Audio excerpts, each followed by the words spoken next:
The crystal chandelier shattered against the marble floor, sending diamonds of light scattering across Richard Montgomery's face as his 17-year-old son held up another failed exam 0% marked in blood-red ink.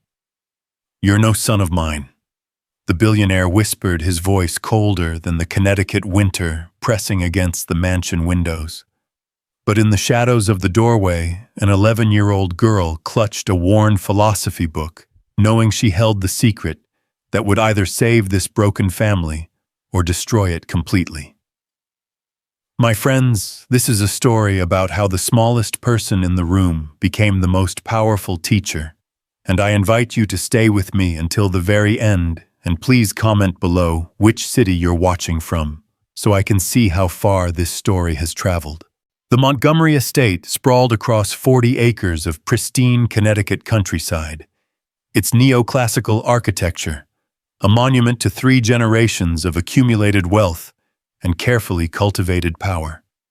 But inside the mahogany-paneled study on this particular December evening, all that grandeur meant nothing, as Richard Montgomery stared at the report card, trembling in his manicured hands. "Explain this," he said, his voice deceptively calm like the eye of a hurricane. Ethan Montgomery slouched in the leather chair across from his father's massive desk. His designer clothes wrinkled his eyes vacant. At 17, he had his mother's delicate features. She'd died when he was 7, but none of his father's sharp ambition. Where Richard's eyes burned with perpetual calculation, Ethan's remained dulled by a profound indifference that no amount of money could cure. "It's pretty self-explanatory," Ethan muttered, not bothering to look at the report card. F in calculus, F in economics, F in literature, D- in PE, because I showed up sometimes. Richard's jaw tightened. "Do you understand what this means? You're 3 months from college applications. 3 months from continuing the Montgomery legacy." Ethan interrupted, a bitter smile playing at his lips. "From taking my predetermined place at Harvard, then Harvard Business School, then a corner office at Montgomery Industries, where I'll spend the next 40 years becoming exactly like you." The silence that followed was suffocating. Richard stood slowly, his 6'3" frame casting a shadow across his son. "You think this is a joke? You think the life I've built for you is something to mock? Built for me?" Ethan laughed, but there was no humor in it. "You mean built for yourself? Everything in my life has been about maintaining your image, your reputation, The slap came without warning, not hard enough to truly hurt, but sharp enough to shock. Both father and son froze, equally stunned. Richard had never struck his son before. "Get out," Richard whispered. Ethan stood, his cheek reddening. "Gladly." As he reached the door, his father's voice stopped him. "Your car keys, your credit cards, your phone, leave them." Ethan turned, disbelief flickering across his face. "What? You want to reject everything I've given you? Fine. Start now. You'll take the school bus tomorrow. You'll earn your own money if you want anything beyond basic meals. Maybe when you understand what real life looks like without privilege, you'll appreciate what you're so eager to throw away." Ethan pulled out his iPhone, his wallet, his Porsche keys, and dropped them on the side table with deliberate indifference. "You think taking away my toys will make me care about your empire? You really don't get it, do you?" "What I get," Richard said, returning to his desk, "is that I have 6 months to salvage what's left of your future. I've hired someone new, a specialist in dealing with—" He paused, searching for words. "Difficult cases." "Another tutor," Ethan scoffed. "What happened to Dr. Peterson? Did he quit like the last 5? He had what he called a philosophical disagreement with your approach to education. Something about aggressive apathy being impossible to overcome." Ethan shrugged. "At least he was honest." The new tutor starts Monday, Dr. Sarah Chen. She has a reputation for breaking through to students like you. Students like me, Ethan repeated. You mean failures, disappointments, cautionary tales for other billionaires' kids. Richard's hands clenched on his desk. I mean students who have every advantage in the world and choose to waste it. Every advantage, Ethan said softly, his hand on the doorknob, except the one that matters. Which is, a father who sees me as more than a continuation of his own ego. Ethan left, closing the door with a quiet click that somehow echoed louder than any slam. Richard sat alone in his study, surrounded by diplomas, awards, and photographs of himself with presidents and prime ministers.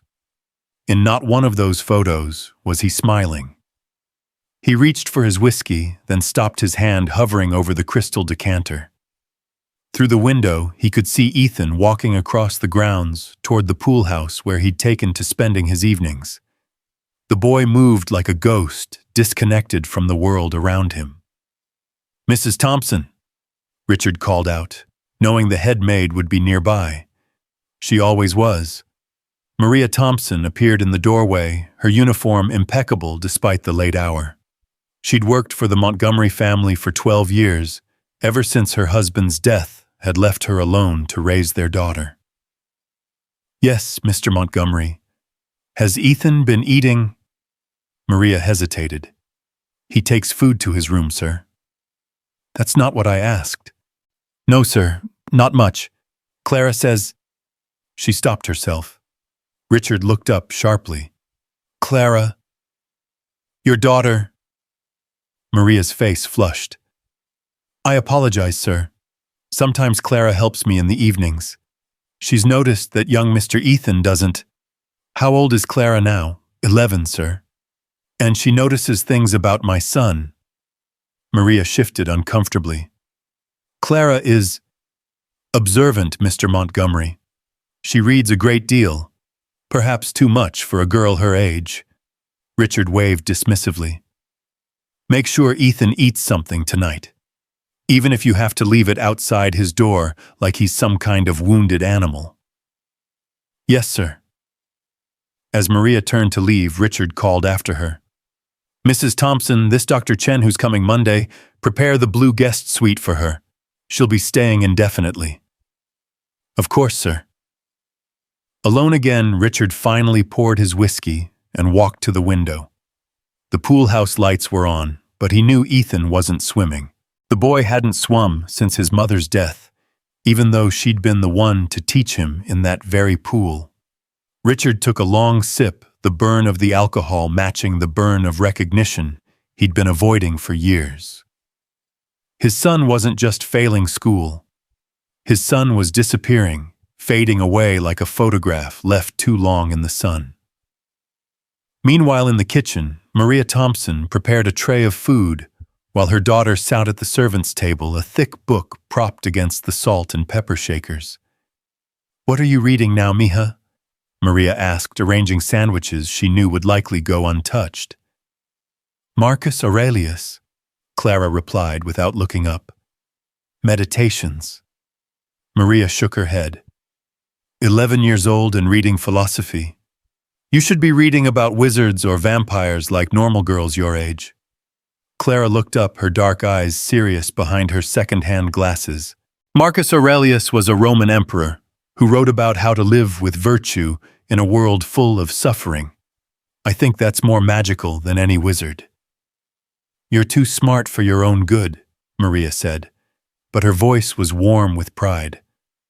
Mama, Clara said slowly, why doesn't Ethan care about anything? Maria paused in her preparations. What makes you think he doesn't care? I've watched him.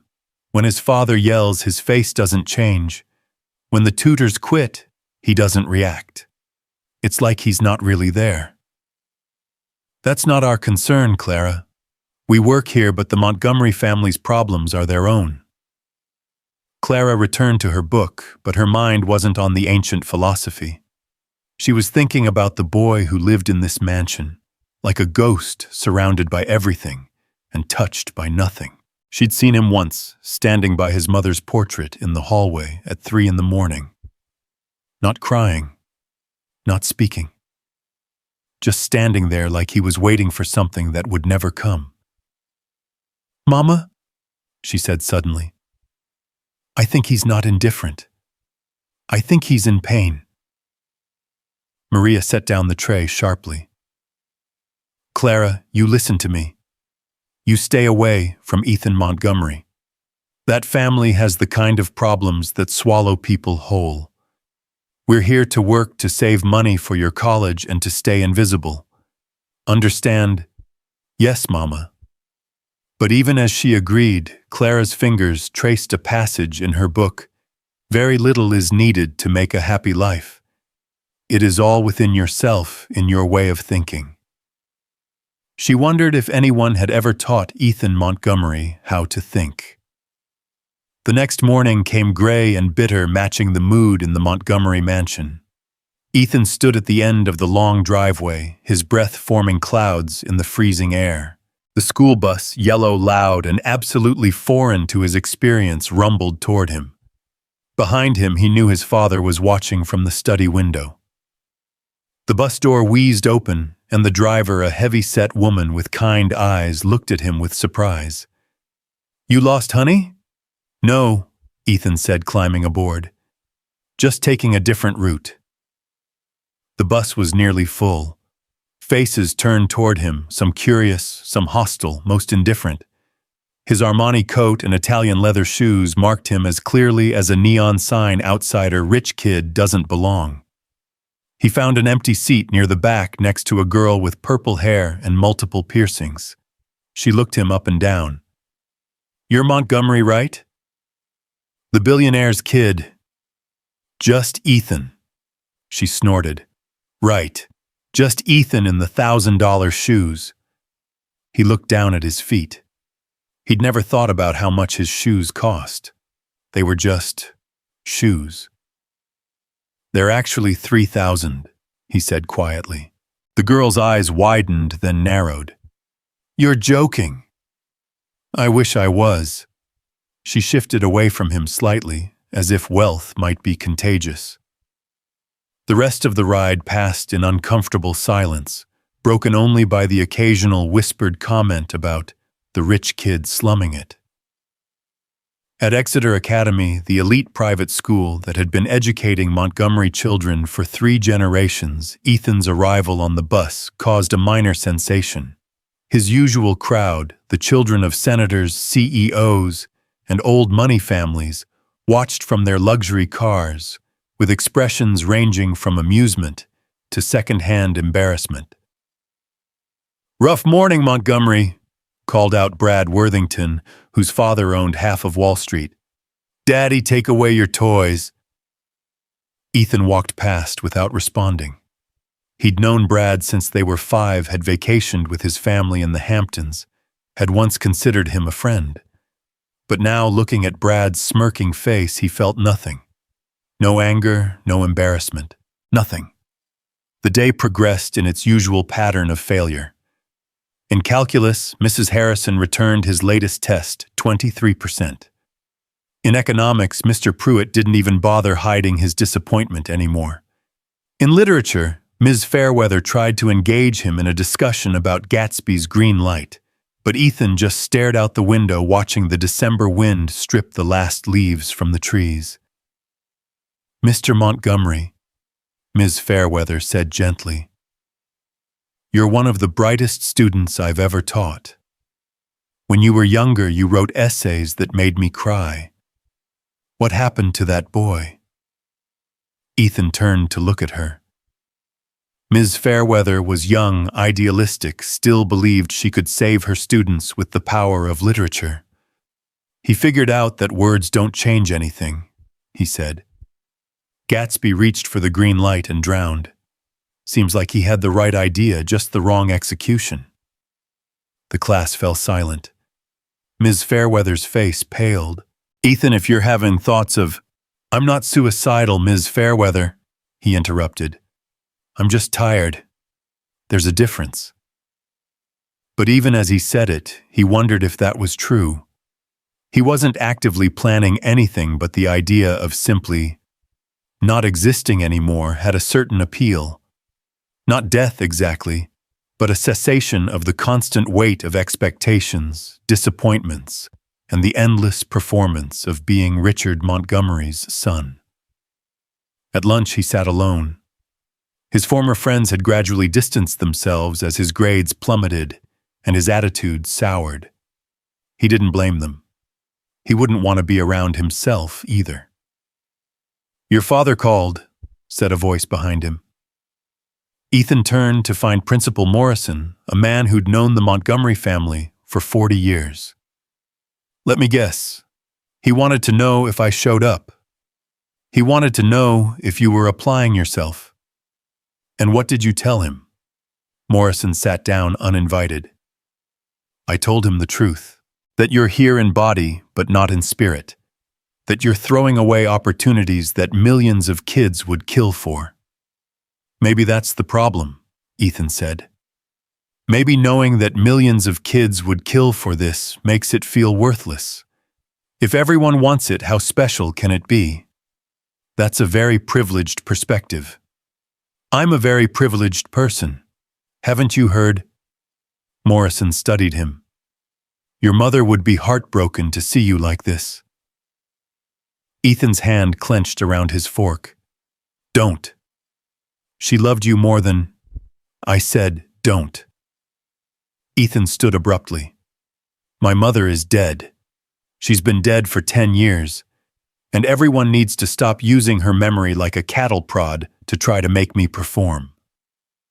He left his untouched lunch and walked out, not caring that he had 3 more classes. What were they going to do, fail him harder? The bus ride home was worse than the morning. Word had spread that Ethan Montgomery was riding public transportation, and several kids took photos they'd probably post online with clever captions about how the mighty have fallen. He stared out the window and tried to feel something about it. Anger would have been nice. Even hurt would have been progress. But there was just the familiar numbness like emotional Novocaine that had spread through his entire being. When the bus dropped him at the end of the Montgomery estate's driveway, he saw a new car parked near the entrance, a modest Toyota out of place among the Bentleys and Ferraris that usually graced their garage. Dr. Chen, presumably. Another expert who thought they could fix him as if he were a broken machine that just needed the right mechanic. He walked slowly up the driveway, in no hurry, to meet his latest would-be savior. As he passed the kitchen windows, he saw Maria Thompson preparing dinner, her movements efficient and practiced. Beside her, barely visible, was a small figure, Clara, the daughter she'd mentioned. The girl was chopping vegetables with surprising skill for someone so young, but her eyes weren't on her work. She was looking out the window directly at him. Their eyes met for a moment, and something in her gaze made him stop. It wasn't pity or curiosity or any of the emotions he was used to seeing. It was something else, something he couldn't quite identify. Recognition, maybe, but recognition of what? She raised her hand in a small wave. Caught off guard, he waved back. Then, embarrassed by the childish gesture, he hurried inside. The house felt emptier than usual. The marble foyer with its soaring ceiling and priceless art seemed more like a museum than a home. He could hear voices from his father's study, Richard's commanding baritone, and a woman's voice, presumably Dr. Chen, discussing strategies and approaches and behavioral modification techniques, talking about him like he was a problem to be solved rather than a person to be understood. He climbed the stairs to his room, each step feeling heavier than the last. His room was enormous, bigger than most people's apartments, with floor-to-ceiling windows overlooking the grounds.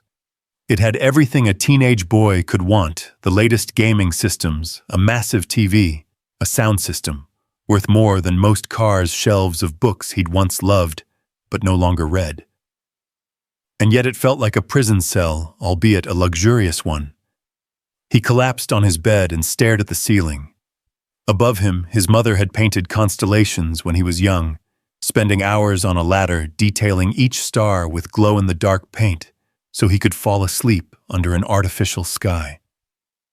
The paint had faded over the years, and now only the brightest stars remained visible like memories growing dimmer with time.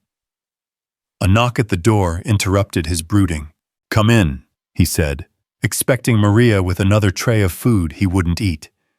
But it wasn't Maria. It was Clara.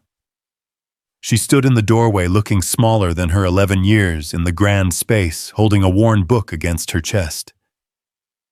"Your dinner, Mr. Ethan," she said formally, carrying a tray with surprising steadiness for someone her size. "Just Ethan," he said, sitting up. "And you're Clara, right?" She nodded, setting the tray on his desk. "My mother would be upset if she knew I was here. She says I should stay invisible." "Then why aren't you—" Clara adjusted her glasses, a gesture that made her look oddly adult. "Because invisible people can't help anyone." "What makes you think I need help?" She tilted her head, studying him with those two serious eyes. "You look like my grandfather did before he died. Like you're already gone, just waiting for your body to catch up." The bluntness of it took his breath away. That's a horrible thing to say to someone. The truth often is horrible. That's why people prefer lies. She moved toward the door, then paused. "But lies don't help anyone heal." "And you think you can heal me, an 11-year-old with a philosophy book?" Clara turned back, and for the first time she smiled, a small, sad expression that belonged on someone much older. "No, but maybe I can teach you to see. My great-grandfather taught me before he died. He said seeing, really seeing, is the difference between living and just existing." "Your great-grandfather sounds like he read too much philosophy." "He couldn't read at all," Clara said. "He was a farmer in Mexico who never went to school. But he understood people. He understood pain. And he understood that the worst prison is the one we build in our own minds." She left before Ethan could respond, closing the door silently behind her. Ethan stared at the door for a long moment, then at the tray of food. Beside the plate was a small note in careful handwriting, page 167. He looked around his room and spotted the book she'd left on his desk, the same worn copy of Meditations she'd been carrying. He opened it to page 167, where a passage was underlined in pencil. "You have power over your mind, not outside events. Realize this, and you will find strength." Below it in the margin, someone Clara's great-grandfather perhaps had written in Spanish, with a translation in Clara's neat hand. "The boy who refuses to see is blinder than the man born without eyes." Ethan read the passage 3 times. Then, surprising himself, he picked up the sandwich and took a bite. It was the first thing he'd eaten in 2 days that he actually tasted. Downstairs, Richard Montgomery sat across from Dr. Sarah Chen, a woman in her 40s with sharp eyes and an impressive resume. She'd been taking notes as Richard described his son's decline, but now she set down her pen. "Mr. Montgomery," she said carefully, "I've worked with hundreds of troubled teenagers from wealthy families. But what you're describing isn't typical rebellion or academic struggle. Then what is it? Your son is exhibiting signs of severe depression, possibly complicated grief. Has he ever received therapy for his mother's death?" Richard's jaw tightened. "Montgomerys don't need therapy. We handle our problems internally. And how is that working for you?" The question hung in the air like a challenge. Richard wasn't used to being challenged, especially not by someone he was paying. "My son needs to pass his classes and get into Harvard. That's what you're here to accomplish." Dr. Chen gathered her papers. "I'm afraid you've wasted both our time, Mr. Montgomery. You don't need an educational specialist. You need a family therapist and a serious reevaluation of your priorities. I'm paying you $50,000 a month. You could pay me $50 million and it wouldn't matter. I can't teach someone who's drowning in depression to care about calculus. And frankly, the fact that you think money can solve this problem is part of why your son is in this state. She stood to leave, but Richard's next words stopped her. Then what do I do? His voice cracked slightly. How do I save my son? Dr. Chen turned back, her expression softening slightly. Start by asking yourself a question. Do you want Ethan to succeed, or do you want him to survive? Because right now, those are mutually exclusive goals. I want both. Then you need to change your definition of success. I'll stay for 1 week, but I work with Ethan on my terms, focusing on his mental health first, academics second, and you need to participate in family sessions. Richard's instinct was to refuse. Montgomerys didn't air their problems to strangers, but the image of Ethan's empty eyes haunted him. Fine, he said quietly. Whatever it takes. As Dr. Chen left to settle into her room, Richard poured himself another whiskey and walked to the window. The pool house was dark tonight. Ethan must be in his room. Above, he could see a faint light from his son's window. He thought about going up, knocking on the door, trying to bridge the chasm between them. But what would he say? That he was sorry, that he understood both would be lies.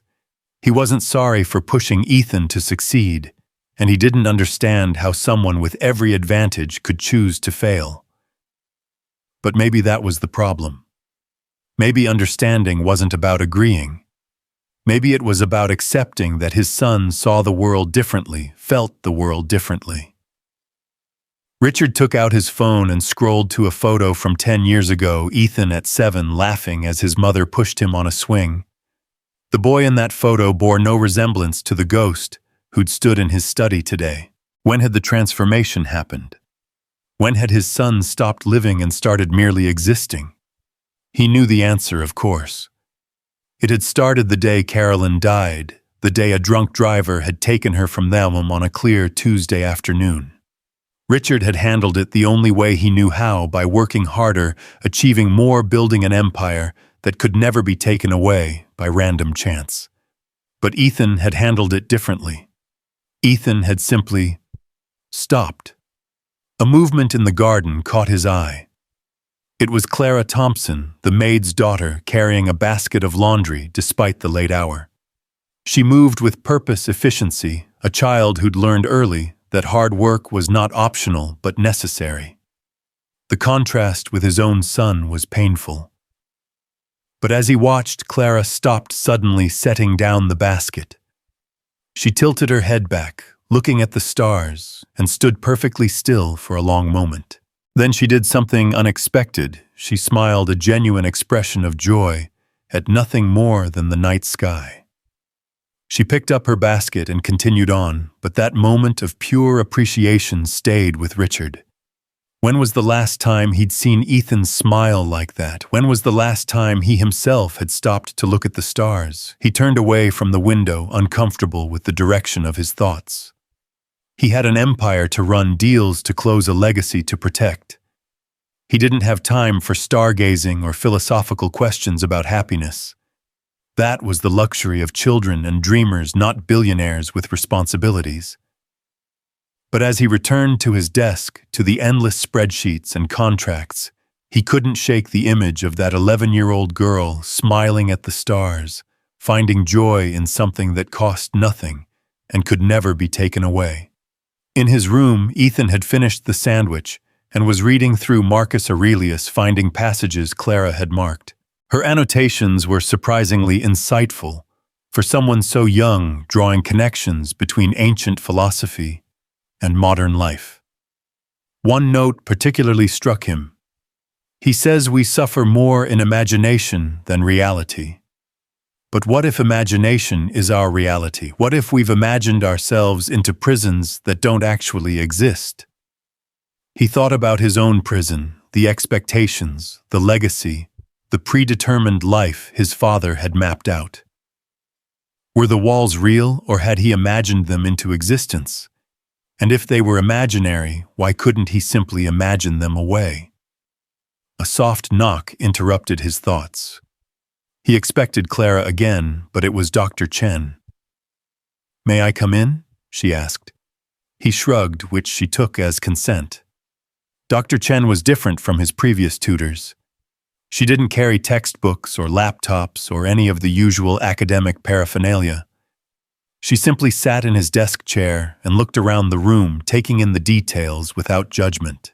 "Your father says you're failing everything," she said finally. "My father says a lot of things. But is it true? The grades speak for themselves." She picked up one of his old notebooks from freshman year, flipping through pages of meticulous notes and perfect scores. "These grades tell a different story.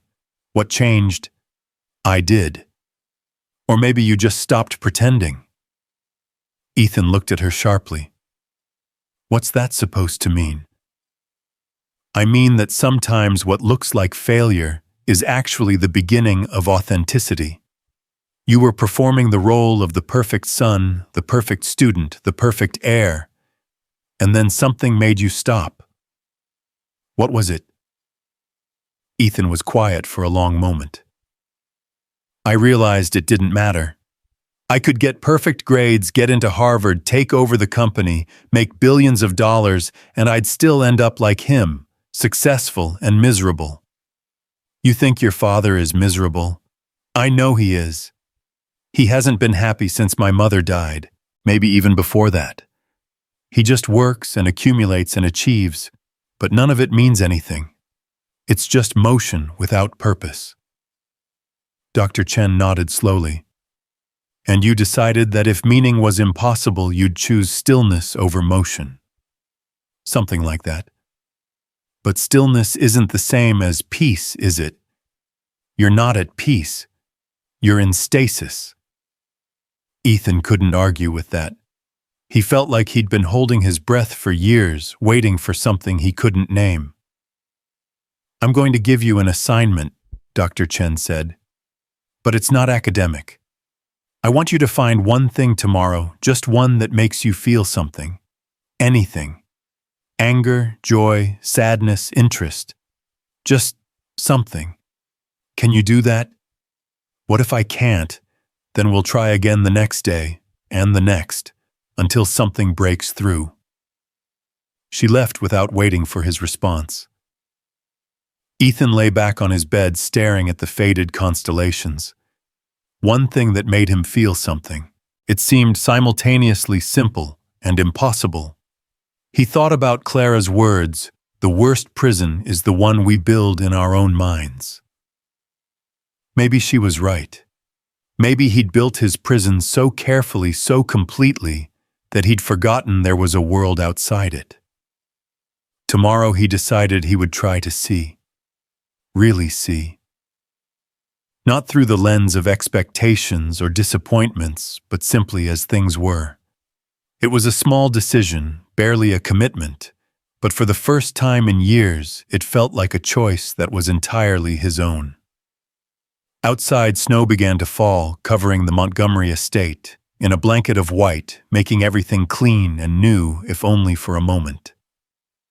In the servants' quarters, Clara watched the snow through her small window, the philosophy book open in her lap. She thought about the boy in the big house surrounded by everything and touched by nothing, and wondered if he'd read the passages she'd marked. Her great-grandfather had taught her that every person carried a light inside them, but sometimes that light got buried so deep that they forgot it existed. The trick wasn't to give them new light, but to help them uncover their own. "Mija," her mother called softly. "Time for bed." Clara closed the book and prepared for sleep, but not before writing one more note in the margin. Tomorrow is not just another day. It's another chance to see. She didn't know if Ethan would ever read it, but somehow writing it felt like planting a seed. and seeds her great-grandfather had taught her sometimes grew in the most unexpected places. As the Montgomery estate settled into sleep, 3 people lay awake in their separate rooms, Richard staring at spreadsheets but seeing his son's empty eyes, Ethan reading philosophy by the light of faded stars, and Clara dreaming of gardens that could grow even in winter if someone just knew how to tend them. The snow continued to fall, erasing the day's footprints, offering the illusion of a fresh start. But beneath the white blanket, the ground remained frozen hard, resistant to change. It would take more than snow to thaw what had frozen in the Montgomery family.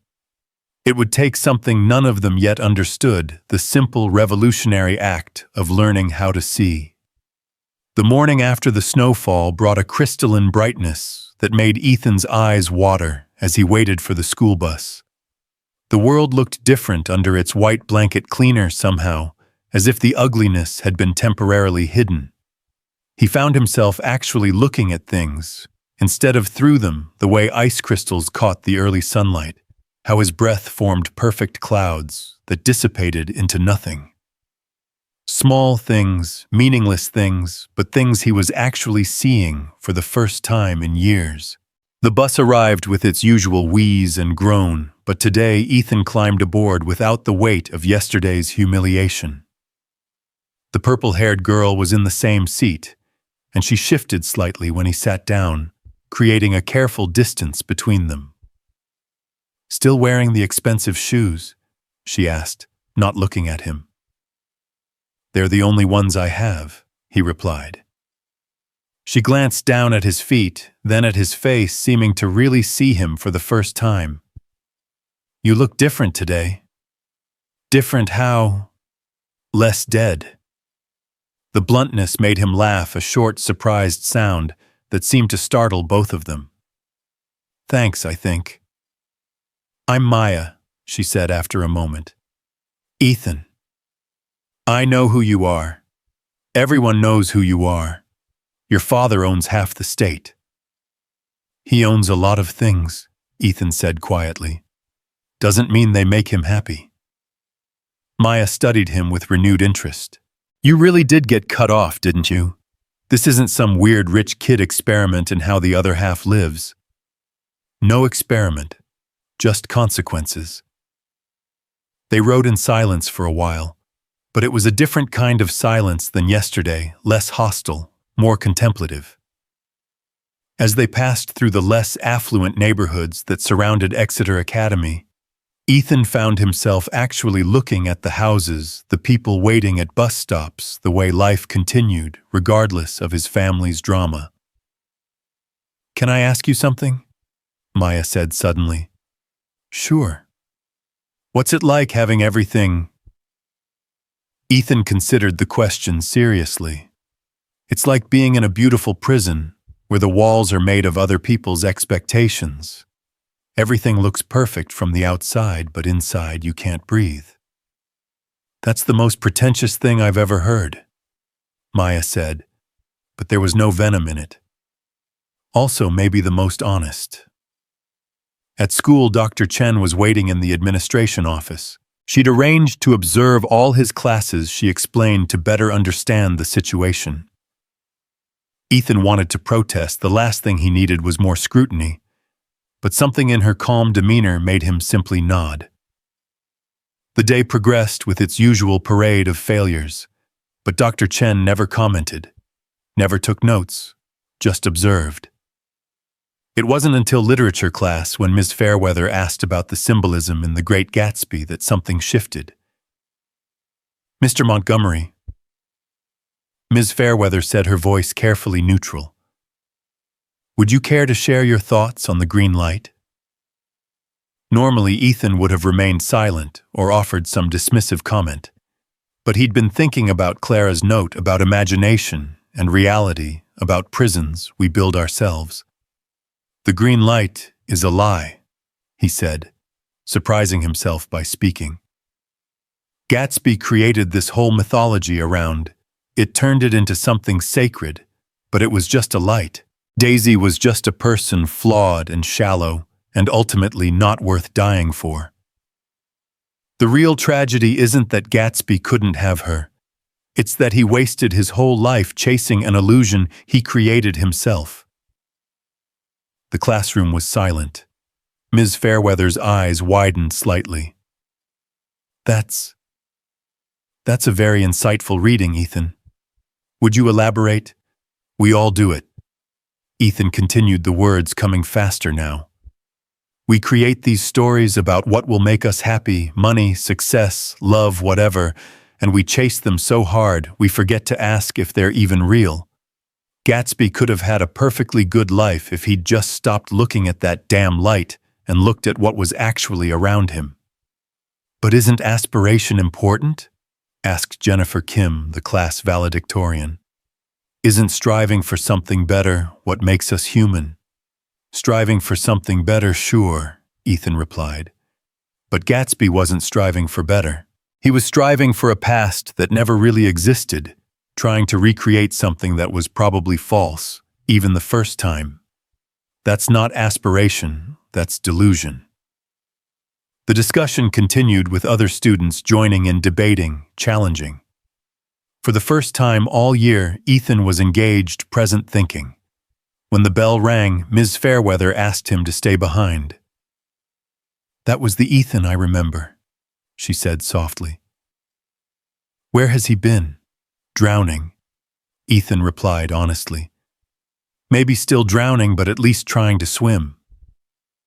Dr. Chen was waiting outside the classroom. As they walked toward his next class, she said, You felt something in there. I felt angry, Ethan admitted. At Gatsby, at myself, at everyone who builds their whole life around some stupid green light that probably doesn't mean anything. Anger is something, Dr. Chen said. Anger is energy. We can work with anger.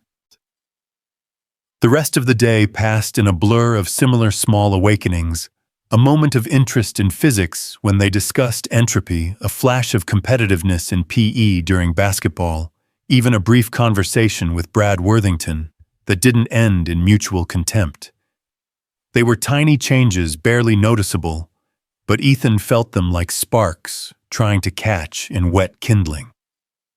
The bus ride home was when everything shifted. Ethan had taken his usual seat next to Maya, who was reading a battered paperback of Sylvia Plath's poetry. They'd fallen into an easy silence when the bus stopped at a traffic light near a small park. Through the window, Ethan saw her Clara sitting alone on a bench, that same philosophy book in her lap, completely absorbed. I'll see you tomorrow, he told Maya, grabbing his backpack. Where are you going? This isn't your stop. I know. He got off the bus, ignoring the driver's confused questions, and walked toward the park. Clara looked up as he approached, showing no surprise at his sudden appearance. Shouldn't you be in school? He asked, sitting down beside her. Teacher in service day at the public elementary, she replied. Shouldn't you be on the bus? I saw you and got off. Why? Ethan considered the question. I don't know. Maybe because you're the first person in a long time who said something true to me, about being already gone, waiting for my body to catch up. Clara marked her page carefully before closing the book. Did you read the passages I marked? All of them, multiple times. And I think your great-grandfather was right, about the prisons we build in our minds. But knowing something and changing it are different things. Clara adjusted her glasses, that gesture that made her seem older than 11. My great-grandfather used to say that knowing was just the first step. Seeing is the second. And the third, the hardest, is choosing. Choosing what? To live instead of just exist. To be present instead of absent. To feel instead of numbing yourself. She paused, looking at him directly. You've been numb for so long you think it's normal. But numbness isn't the absence of pain, it's the absence of everything. How does an 11-year-old know so much about numbness? Clara's expression darkened slightly. My father died when I was 6, not dramatically, not suddenly. Cancer. Slow, painful, inevitable. I watched him fade away day by day. My mother thinks I don't remember much, but I remember everything. I remember the moment he stopped fighting, the moment he chose numbness over pain. And I remember promising myself I would never make that choice. They sat in silence for a moment, watching people pass by, joggers, dog walkers, mothers with strollers, all living their lives with purpose and direction Ethan envied. "Your father is Richard Montgomery," Clara said suddenly. It wasn't a question, unfortunately. "My mother has worked for your family for 12 years. She's saved every penny she could for my education. She wants me to go to college to have opportunities she never had. That's admirable." "It's also a prison," Clara said quietly. "Just a different kind than yours. She's so focused on my future that she forgets about my present. Every moment is about preparing for something that hasn't happened yet. I'm 11, but I'm not allowed to be 11. I have to be tomorrow's college student, tomorrow's success story." Ethan looked at her with new understanding. "So we're both trapped by other people's dreams for us. Except you've given up and I haven't. That's the difference." "Then why talk to me? Why leave the book, the notes? Why care?" Clara was quiet for a long moment, considering her words. "Because I see something in you that you don't see in yourself. The same thing my great-grandfather saw in me when I wanted to give up after my father died. A light that's buried but not extinguished." "That's a nice metaphor, but—" "It's not a metaphor," Clara interrupted. "Yesterday when you waved back at me through the window, for just a second you weren't the hollow rich boy everyone talks about. You were just a person responding to another person. That's the light I'm talking about. The capacity to connect, to be human, to be real." A cold wind swept through the park, and Clara shivered in her thin coat. Without thinking, Ethan took off his expensive wool scarf and wrapped it around her shoulders. "Your father will be angry if you lose this," she said. "Let him be angry. It's just a thing." Clara smiled that same sad, too-old smile. "See, the light is still there." They walked back toward the Montgomery estate together, an odd pair, the billionaire's son and the maid's daughter, finding unexpected common ground in their shared understanding of different kinds of cages. "Can I ask you something?" Ethan said as they approached the gates. "Yes." "Your great-grandfather's way of seeing, what exactly is it?" Clara stopped walking. "It's hard to explain in words. It's more something you have to experience. But essentially, it's about looking past the surface of things, past what they appear to be, to what they actually are. Most people see what they expect to see, what they've been trained to see. But reality is usually different, more complex, more interesting." "Show me." "Now." "Why not?" Clara looked at him appraisingly, then nodded. "Okay, close your eyes." "Seriously, do you want to learn or not?" Ethan closed his eyes, feeling slightly ridiculous standing there in the street. "Now," Clara said. "Tell me what you hear." "Cars, wind, birds." "Be more specific." Ethan concentrated.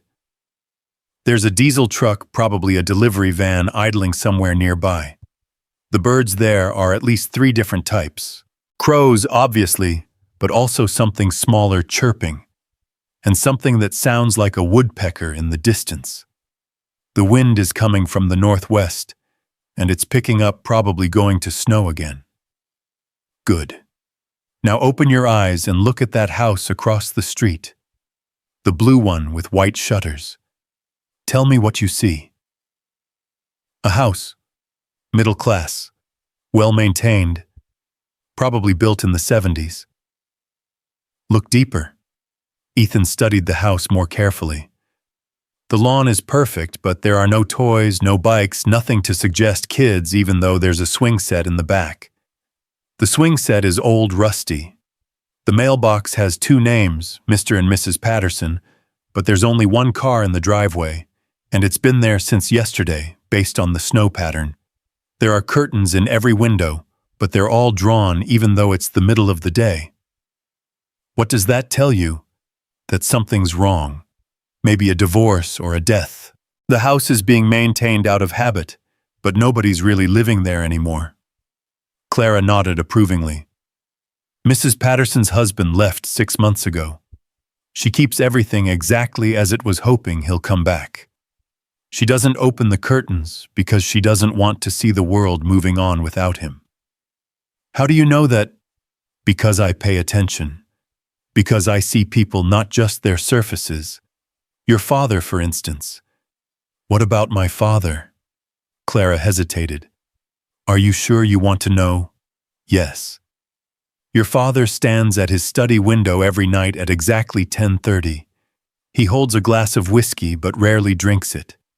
He stares at the pool house where you spend your evenings, but he never comes out. He wants to, you can see it in his posture, the way he leans toward the window. But something stops him. Pride, maybe. Or fear. Ethan felt something twist in his chest.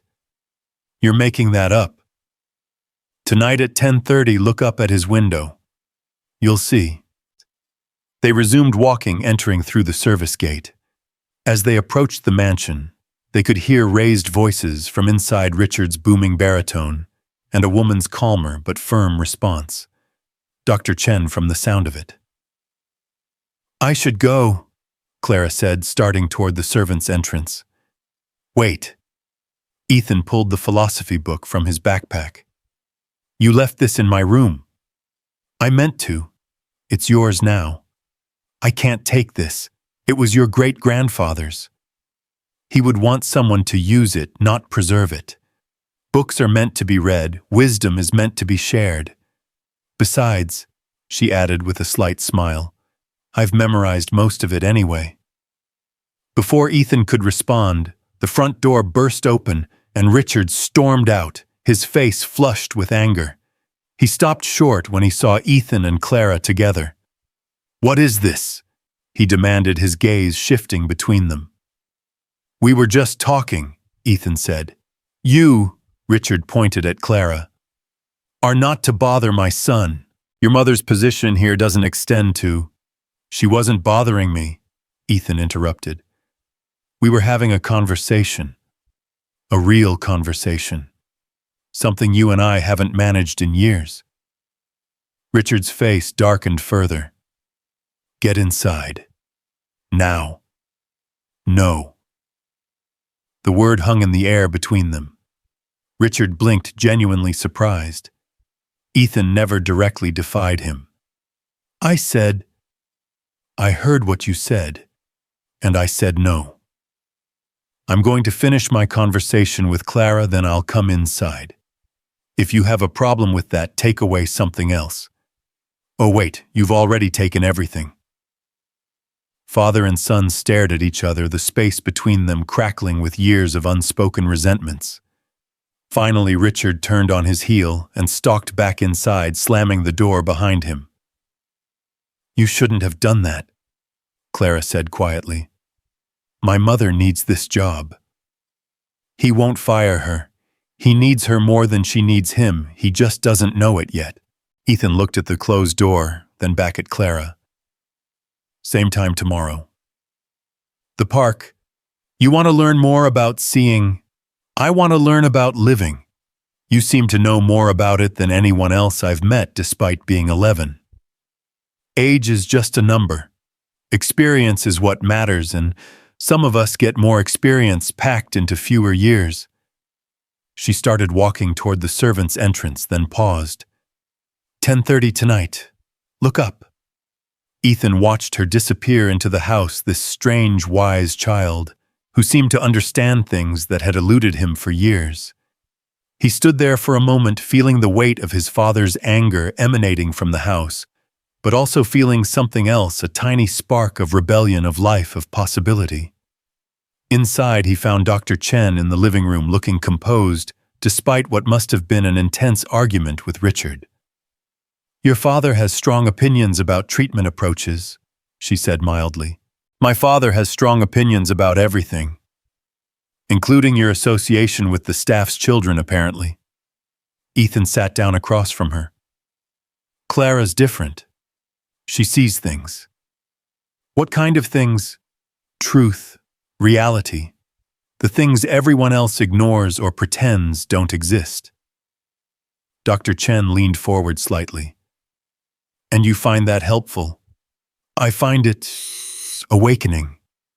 Like I've been sleepwalking for years and someone finally shook me." "Your father is concerned that you're being distracted from your studies." "My father is concerned that I'm not following his script. Clara doesn't have a script for me, she just wants me to see." "See what?" "Everything. Myself. Him. The world as it actually is, not as we pretend it is." Dr. Chen was quiet for a moment, studying him. "You seem different than yesterday. More present." "I feel different. Not fixed, not happy, but aware. Like I'm starting to thaw after being frozen." "That's significant progress for one day." "It's not your therapy that's helping," Ethan said, not unkindly. "It's her, an 11-year-old with a philosophy book and her great-grandfather's wisdom. Does it matter where help comes from as long as it helps?" Ethan considered this. "I suppose not." "Your father wants me to forbid you from seeing her. And I told him that would be counterproductive. You're 18 in 3 months. Legally, you'll be able to make your own choices. Better to learn how to make good ones now than to be controlled until the moment you're set free." He didn't take that well. "No, he threatened to fire me." "Will you leave?" Dr. Chen smiled slightly. "Not yet. I'm curious to see where this goes. Besides, I have a feeling your friend Clara might be exactly what you need, an authentic connection with someone who has no agenda except truth." That evening, dinner was a tense affair. Richard ate in stony silence while Ethan pushed food around his plate. "Dr. Mont," Chen attempted occasional conversation, but neither Montgomery man responded with more than monosyllables. Finally, Richard set down his fork with excessive precision. "You will not associate with the help's children." "Her name is Clara," Ethan said quietly. "I don't care what her name is. It's inappropriate." "Inappropriate? Like having 5 tutors quit in 6 months, like failing every class, like your son being so dead inside that an 11-year-old noticed immediately." "Don't be dramatic." "I'm not being dramatic. I'm being honest. Something you might try sometime." Richard's hand clenched around his wine glass. "I've built everything for you. Everything I do is for your future." "No, everything you do is for your legacy. There's a difference. Without my legacy, you have nothing. With your legacy, I am nothing. Just an extension of your ego, a continuation of your empire. Not a person, just a successor. You're being influenced by that girl, filling your head with nonsense. She's teaching me to see Dad, really see. And you know what I see when I look at you." Richard's jaw tightened. "Enlighten me."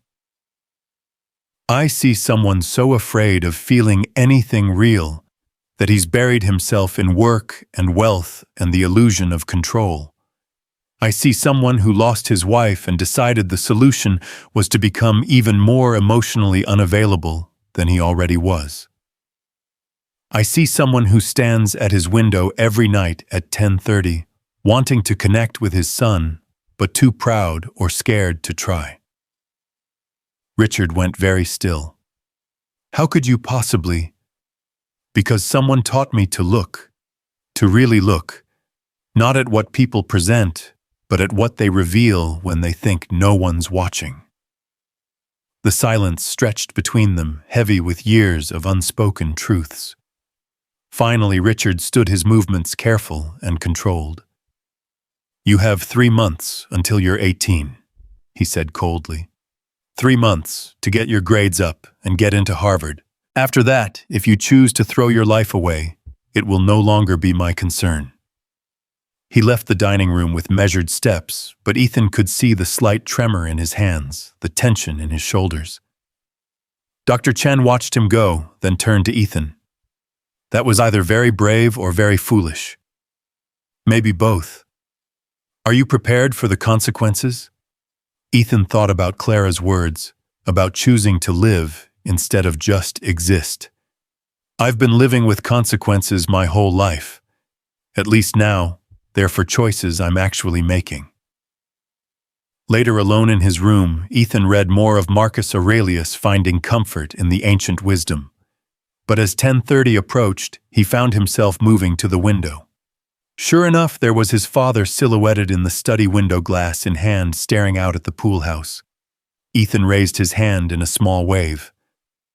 For a moment, nothing happened. Then slowly, Richard raised his glass in what might have been acknowledgement, or might have been coincidence. But he didn't turn away, and neither did Ethan. They stood there, separated by glass and space and years of miscommunication, but for the first time in memory, actually seeing each other. The moment broke when Richard's phone rang. He turned away to answer it, disappearing into the shadows of his study. But something had shifted, some tiny crack in the wall between them. Ethan's phone, the old one he'd managed to charge using the school library computer, buzzed with a text from an unknown number. When he opened it, he found a simple message. "You looked up. That's a beginning. See." He smiled, realizing Clara must have gotten his number from his mother's emergency contact list. He texted back, "How do you know I looked up?" "Because you're learning to see. And people who learn to see can't help but look for others doing the same." "Is that more of your great-grandfather's wisdom?" "No, that's mine." Ethan lay back on his bed, feeling something he hadn't felt in years, curiosity about tomorrow. Not dread, not indifference, but actual curiosity. It was a small feeling, fragile as a soap bubble, but it was real. Over the next week, a pattern developed. Ethan would meet Clara in the park after school, and she would teach him her great-grandfather's way of seeing. They would observe people houses' interactions, and Clara would push him to look deeper, to see the stories beneath the surfaces. "That woman," Clara said one afternoon, pointing to a well-dressed lady walking a small dog. "What do you see? Rich, lonely. The dog is her only companion. Look at her shoes." Ethan looked closer. "They're expensive but worn. She's had them resoled multiple times. And her coat, last season's style. Maybe 2 seasons old, but well-maintained. What does that tell you? She used to have money but doesn't anymore. She's keeping up appearances. Now look at how she walks." Ethan observed more carefully. "She's favoring her left side slightly. Old injury, maybe. Or she's hiding something in her right pocket. Watch." As they observed, the woman stopped at a trash can, glanced around furtively, and pulled something from her pocket, a flask. She took a quick drink, then continued walking. "Functional alcoholic," Clara said quietly. "Probably lost her money because of it, or turned to it after losing the money. Either way, she's drowning in broad daylight, and nobody notices because she maintains the surface. That's incredibly sad. Most truth is sad, but it's still better than lies." These sessions became the highlight of Ethan's days. His grades were still terrible, but Dr. Chen noticed changes. He was engaging, more participating in discussions, showing flashes of his old brilliance. Richard remained cold and distant, but Ethan caught him watching sometimes with an expression that might have been confusion or might have been something else. One evening as Ethan was reading in his room, Maria Thompson knocked on his door. "Come in," he called. Maria entered, but instead of bringing dinner, she stood uncertainly in the doorway. "Mrs. Thompson, is everything okay?" "I wanted to thank you," she said quietly. "For what?" "For being kind to Clara. She doesn't have many friends. The other children think she's strange because she reads so much, thinks so much. She's not strange. She's extraordinary." Maria's eyes filled with tears. "She's all I have, Mr. Ethan. After her father died, I promised myself I would give her every opportunity, every chance at a better life. But sometimes I worry I'm pushing her too hard, making her grow up too fast." "She told me about the prison of expectations," Ethan said gently. "How you're both trapped by dreams of the future.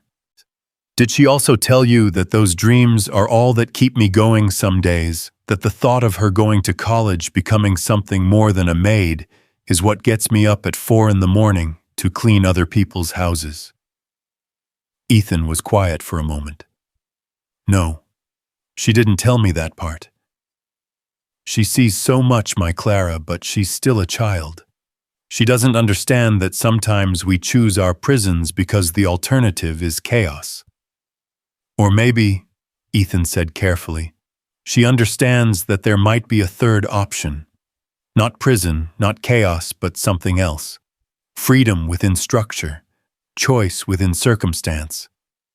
Maria studied him. "You've changed, Mr. Ethan. In just a week, you've changed. Your daughter is a good teacher. She says the same about you. She says you're learning to see faster than anyone she's ever taught. She's taught others. Her great-grandfather's wisdom wasn't meant to be hoarded. She's helped several children at her school, children who were struggling with different kinds of problems. But you, she says you're different. She says you have the potential to not just see, but to help others see." Before Ethan could respond, they heard raised voices from downstairs, Richard and Dr. Chen arguing again. "I should go," Maria said quickly. "Mrs. Thompson, don't let my father intimidate you. Your job is safe, I promise." She gave him a sad smile. "You're not the one who signs my paychecks, Mr. Ethan." After she left, Ethan could still hear the argument below. He crept to the top of the stairs to listen. "Making him worse," Richard was saying. "He's becoming defiant, disconnected from reality." "He's becoming himself," Dr. Chen replied calmly. "For the first time in years, he's actually present." Present. He spends his time with an 11-year-old instead of studying. He's still failing everything. He's healing. Healing takes time. He doesn't have time. Harvard applications are due in 2 months. Mr. Montgomery, with all due respect, Harvard is not going to cure your son's depression. He's not depressed, he's lazy. He's grieving. Still. After 10 years, he's still grieving his mother, and you've never let him process it properly. The silence that followed was deafening. When Richard spoke again, his voice was different, rougher.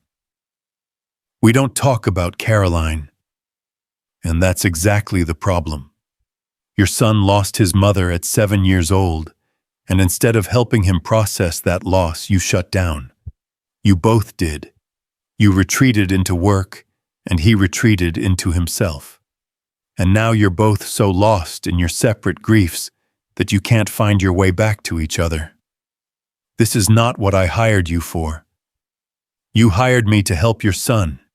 This is me helping your son, but I can't do it if you keep fighting me." Ethan heard footsteps and quickly returned to his room.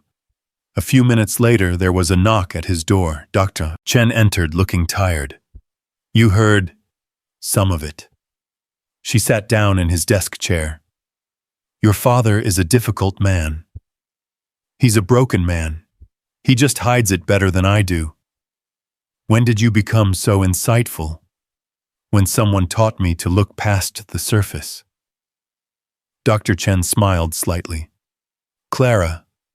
She sees things others miss, or maybe things others choose not to see. Your father is threatening to send you to boarding school in Switzerland. Ethan felt a chill. He can't. I'm almost 18. He can make the next 3 months very difficult if he chooses. Let him try. I'm done being controlled by fear. Fear of what? Ethan thought about it. Fear of disappointing him. Fear of not living up to the Montgomery name. Fear of being cut off. But you know what I realized? I'm already disappointed. I already don't live up to the name. I'm already cut off in every way that matters. So what's left to fear? The unknown, Dr. Chen said quietly. The future without a safety net. Clara's mother cleans houses 14 hours a day without a safety net. Clara goes to a public school where the textbooks are held together with duct tape without a safety net. They seem more alive than anyone in this mansion. That's a romantic view of poverty. No, it's not about poverty. It's about authenticity. They know exactly who they are and what they're working toward.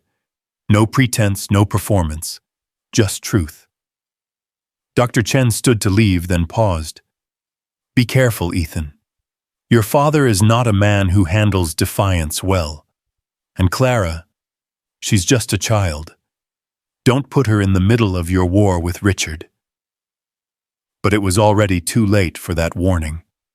The next morning arrived with an unexpected warm spell that melted the snow into dirty slush, revealing the dead grass beneath like secrets better left covered.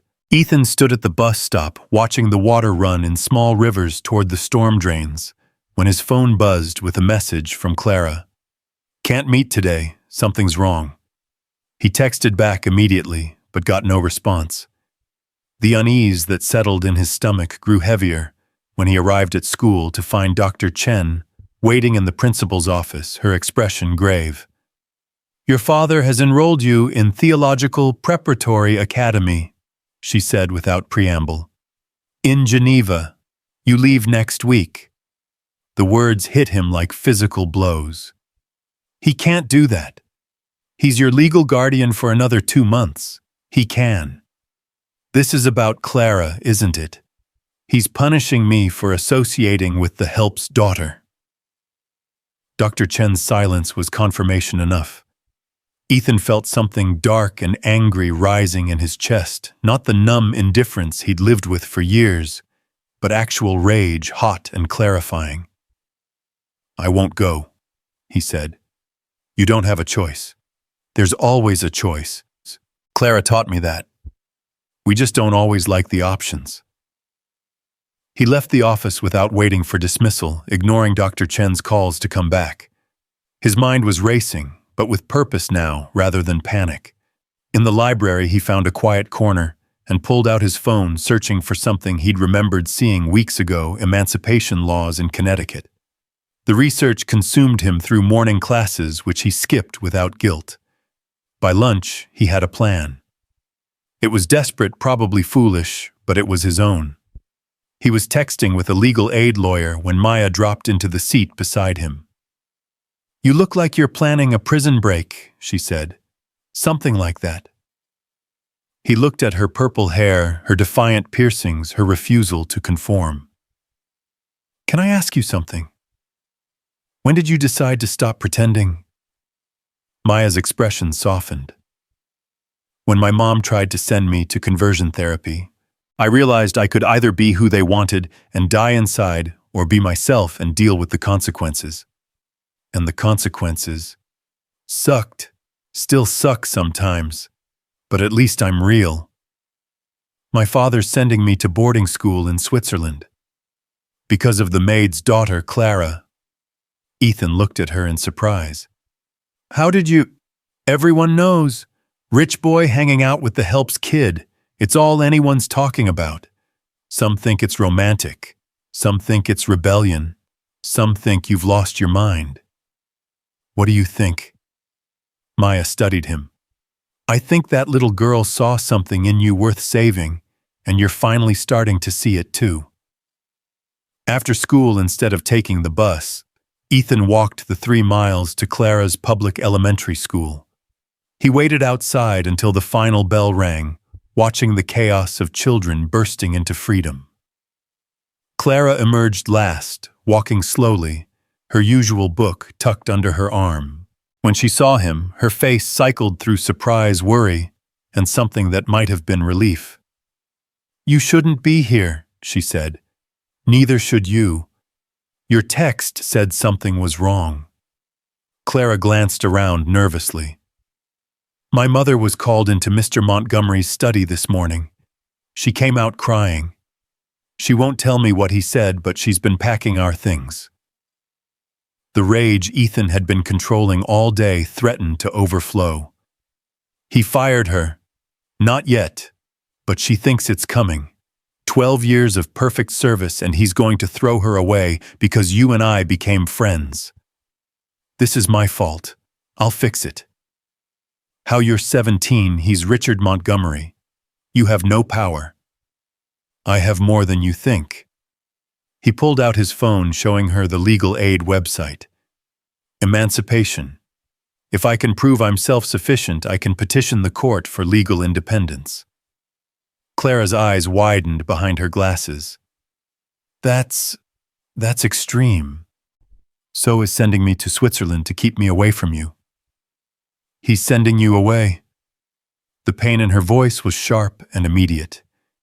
"Next week, unless I stop him." They walked together toward the park, their usual bench calling to them. The warm spell had brought people out, mothers with strollers, kids on bikes, old men feeding pigeons. Life continuing its patterns, oblivious to the drama of 2 young people trying to find their place in it. "My great-grandfather," Clara said suddenly, "faced a choice once. The local cartel wanted him to use his farm to grow drugs. They offered him more money than he'd see in 10 lifetimes. When he refused, they threatened his family. What did he do? He burned his own fields, destroyed everything he'd built rather than let them corrupt it. We had to flee to America with nothing. My mother was pregnant with me, my father was already sick. We lost everything. But you survived." "We survived because he taught us that sometimes you have to destroy what you have to preserve who you are." Ethan understood what she was saying.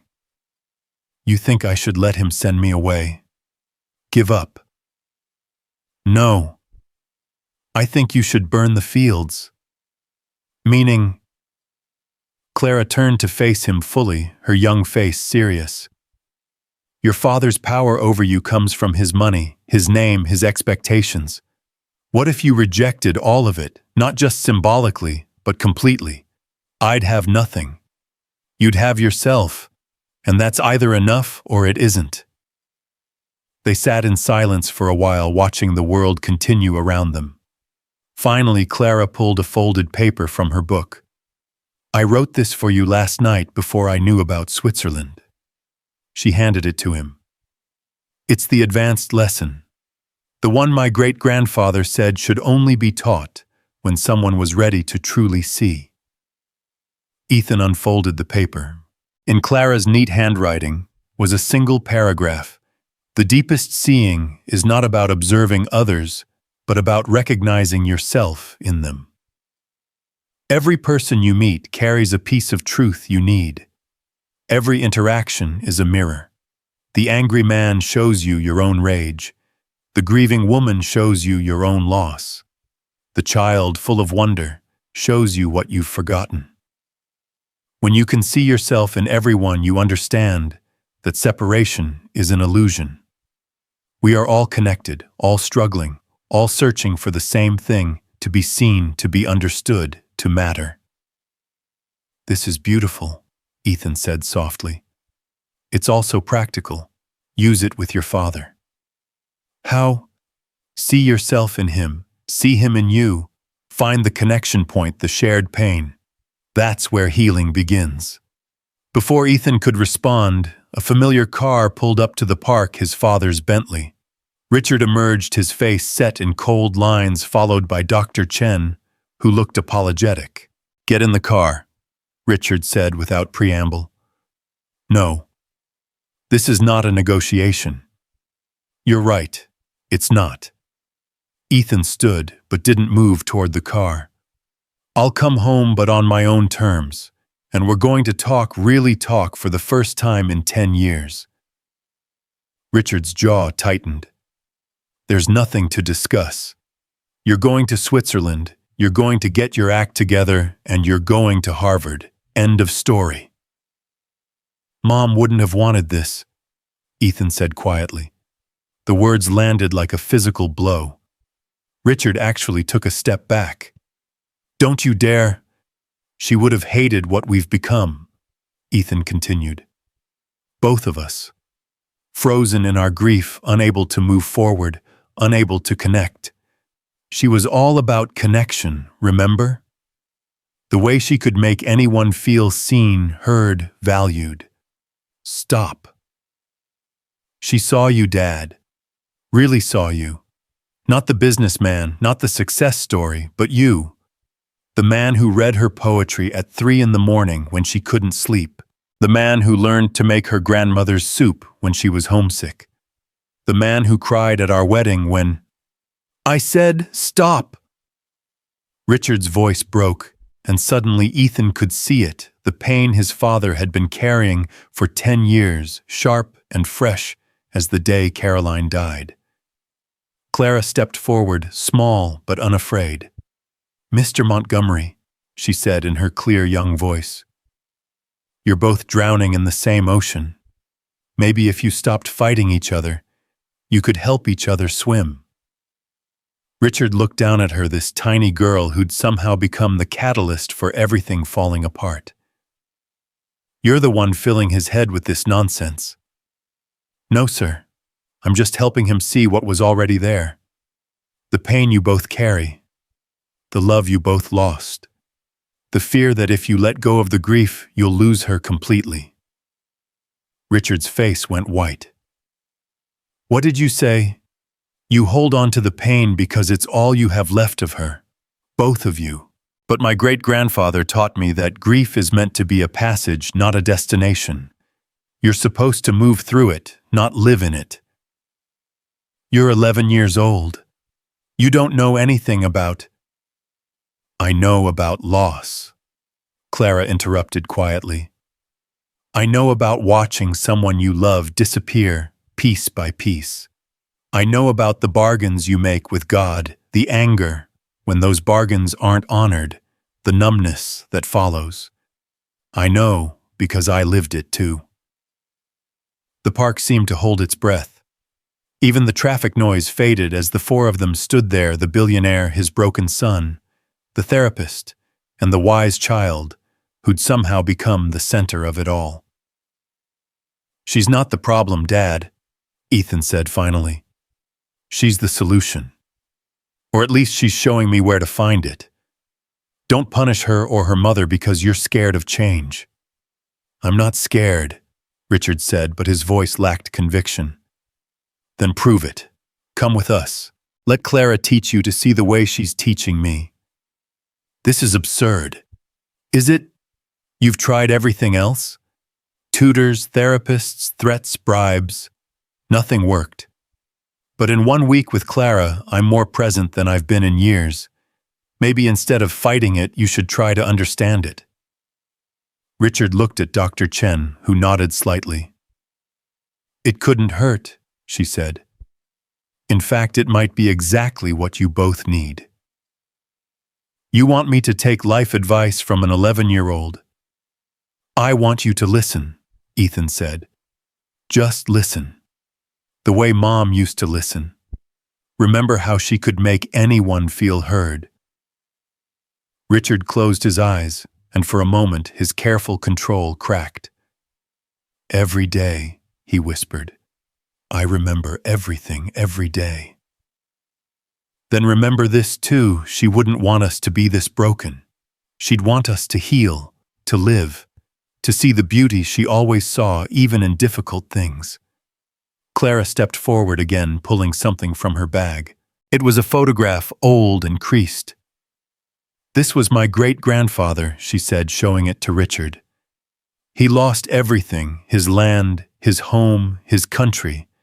But he taught us that loss can either define you or refine you. The choice is always yours." Richard took the photo with surprisingly gentle hands. The man in the picture was old, weathered, but his eyes held a peace that transcended circumstances. "How?" Richard asked quietly. How did he find peace after losing everything? He learned to see differently, to value different things, to understand that what matters isn't what you have, but who you are, who you love, who loves you. Clara paused. "Mr. Montgomery, when was the last time you told Ethan you loved him?" The question hung in the air like an accusation. Richard's mouth opened, closed, opened again. No words came. "And Ethan..." Clara turned to him. "When was the last time you told your father?" The silence stretched, painful and revealing. "My mother tells me every day," Clara said simply. "Even when she's exhausted, even when she's worried about money, even when I disappoint her. Every single day. Because she knows that love isn't assumed, it's declared. Over and over, until the person believes it." Dr. Chen stepped forward. "Perhaps we should continue this conversation at home. The park is getting crowded." As if on cue, Ethan noticed the small crowd that had gathered, pretending not to watch the drama unfolding. Several people had their phones out, probably recording. By tomorrow, this would be all over school, possibly all over the internet. Richard Montgomery having a breakdown in a public park. But when Ethan looked at his father, he saw something that stopped his embarrassment cold. Richard wasn't looking at the crowd. He was looking at Clara's photograph, and tears were running down his face, silent, unacknowledged, but undeniable. "She would have liked you," Richard said suddenly to Clara. "Caroline, my wife. She would have liked your spirit, your wisdom. She collected wise souls like some people collect art." "Tell me about her," Clara said gently. And standing there in the park, surrounded by strangers and slush and the noise of ordinary life, Richard Montgomery began to speak about his wife for the first time in 10 years. He talked about her laugh that could fill a room, her inability to cook anything except French toast, her habit of reading the last page of books first because she couldn't stand suspense. He talked about how she'd dance in the kitchen while making breakfast, how she'd insist on stopping for every lemonade stand they passed, how she'd cry at commercials with dogs in them. Ethan found himself adding memories, how she'd make up elaborate bedtime stories, where he was always the hero, how she'd sneak him cookies when Dad said no more sugar, how she'd lie on the lawn with him counting stars and making up constellations with ridiculous names. They talked and remembered and cried right there in public, not caring who saw. And Clara stood between them, this small bridge between father and son, occasionally asking questions that went deeper, pulled out more memories, more truth, more healing. When they finally ran out of words, the sun was setting, painting the sky in shades of pink and gold that Caroline would have insisted they stop to appreciate. "I'm not sending you to Switzerland," Richard said quietly to Ethan. "I'm not going to Harvard," Ethan replied. Richard's jaw tightened momentarily, then relaxed. "We'll discuss it." "We'll discuss it," Ethan agreed. They walked back to the cars together, an odd procession of the broken beginning to mend. Richard paused at his Bentley, looking back at Clara. "Your mother's job is safe," he said, "and there will be a raise, a substantial one." "She doesn't need charity," Clara said carefully. "It's not charity, it's recognition. She's raised an extraordinary daughter while working in my home. That takes strength I'm only beginning to understand." Clara nodded, accepting this with the same gravity she brought to everything. As they prepared to leave, Ethan caught Clara's hand. "Thank you," he whispered. "The lesson isn't over," she whispered back. "This was just the beginning. The real work starts now." That evening, the Montgomery mansion felt different. Not warmer exactly, but less cold. Less like a museum and more like a home where people actually lived. Richard had retreated to his study, but he'd left the door open, a small gesture that felt monumental. Ethan found Dr. Chen in the library making notes. "That was remarkable," she said. "What Clara did, I've never seen anything like it." "She sees people," Ethan said simply, "really sees them, and somehow when she sees you, you start to see yourself. Your father was different out there, vulnerable in a way I didn't think he was capable of. He's always been capable, he just forgot how. We both did." Dr. Chen studied him. "You're different too, stronger, more centered. I'm learning that strength isn't about not feeling. It's about feeling everything and choosing how to respond. Clara teach you that? Life taught me that. Clara just helped me see the lesson." Later that night, at exactly 10:30, Ethan stood at his window. His father appeared in the study window as usual, but this time, instead of staring at the pool house, Richard was looking directly at Ethan's window. He raised his glass, definitely acknowledgement this time, and Ethan raised his hand in response. They stood there for a full minute, just looking at each other across the space that separated them. Then Richard did something unprecedented. He pointed to the door and mouthed, "Come down." Ethan's heart raced as he made his way to the study. The door was open, and Richard was pouring a second glass, not whiskey, but Caroline's favorite tea, which Ethan hadn't seen him make in years. "I don't know how to do this," Richard said without preamble. "The talking, the feeling. Your mother was the one who knew how to navigate emotions." "I don't know how either," Ethan admitted. "But maybe that's okay. Maybe we just start where we are." Where are we? Two people who loved the same woman and lost her. Two people who've been running from that pain in different directions. Two people who maybe possibly could help each other find a way forward. Richard handed him the tea. It smelled like honey and lavender, like comfort and home and everything they'd lost. "Tell me about Clara's teachings," Richard said. "This way of seeing she talks about." So Ethan told him. About looking beneath surfaces, about seeing stories in strangers, about recognizing yourself in others. Richard listened without interrupting, occasionally nodding, sometimes frowning in concentration. "And this helps you?" Richard asked when Ethan finished. "It makes me feel less alone. When you realize everyone is carrying something, fighting something, hoping for something, you stop feeling like you're the only one drowning." "I haven't felt anything but alone since your mother died." "Me too." They sat with that truth for a moment. Two Montgomery men who'd built walls so high they'd lost sight of each other. "I was there," Richard said suddenly. "When you were born. I cut the umbilical cord. My hands were shaking so badly the nurse had to guide them. I was terrified." "Of what?" "Of breaking you, of failing you, of not being enough." He paused. "I suppose I managed all three in the end." "Dad." "No, let me finish. Clara asked when I last told you I loved you. The truth is, I don't remember. But I remember the last time I felt it overwhelmingly this morning, when I thought I was losing you to ideas I didn't understand, to a path I couldn't control. The fear was so intense it took my breath away. And I realized that's love too, the terror of loss. You're not losing me. You're finding me. The real me, not the performance I've been giving for years. I don't know who that is. Neither do I completely. but I'm starting to discover him. And maybe you could discover him with me." Richard's eyes glistened. "I'd like that."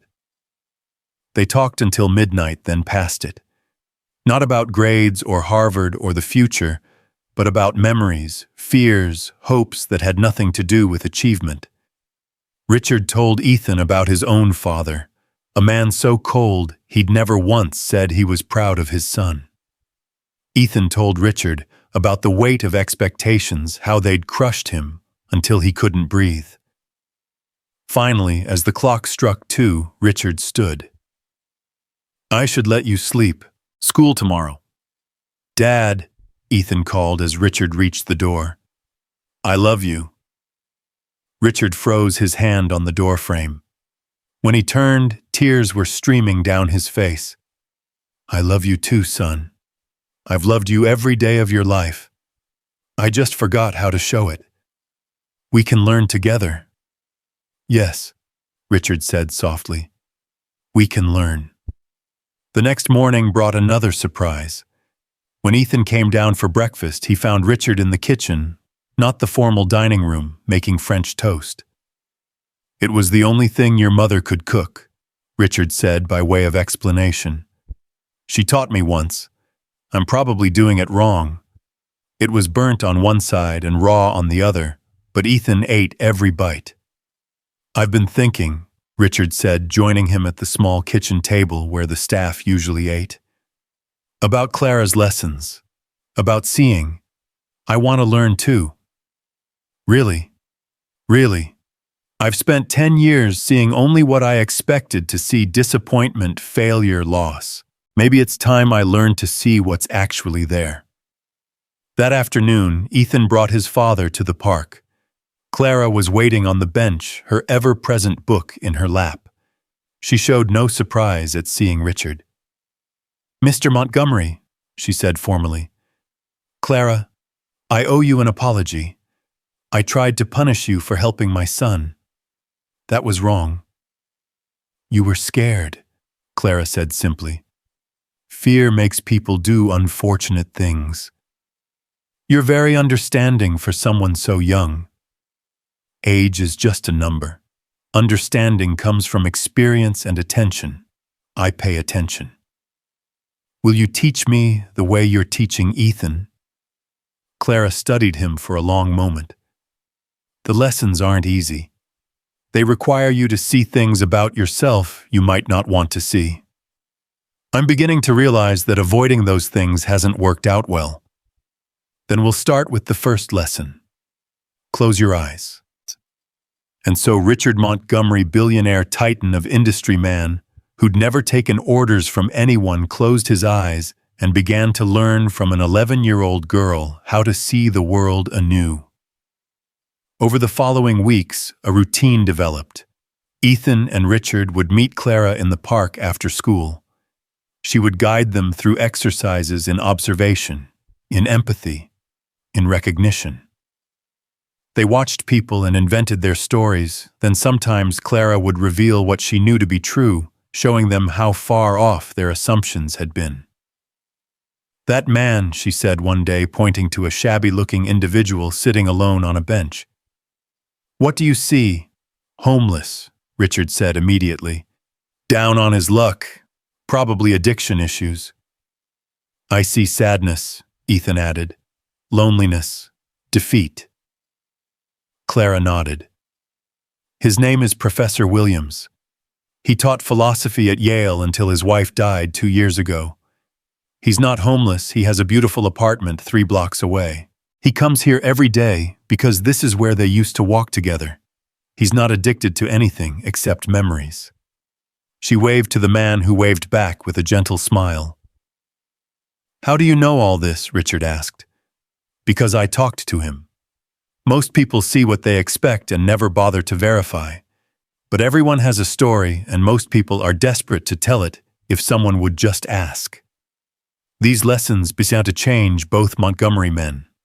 Ethan's grades were still poor, but his teachers noticed a transformation in his engagement. He asked questions, participated in discussions, showed genuine interest. Richard, meanwhile, began to see his employees as people rather than resources. He learned their names, their stories, their struggles. One day, Maria Thompson found Richard in the kitchen attempting to make soup. "Mr. Montgomery," she said, startled, "can I help you with something? Your daughter said you make the best soup in Connecticut.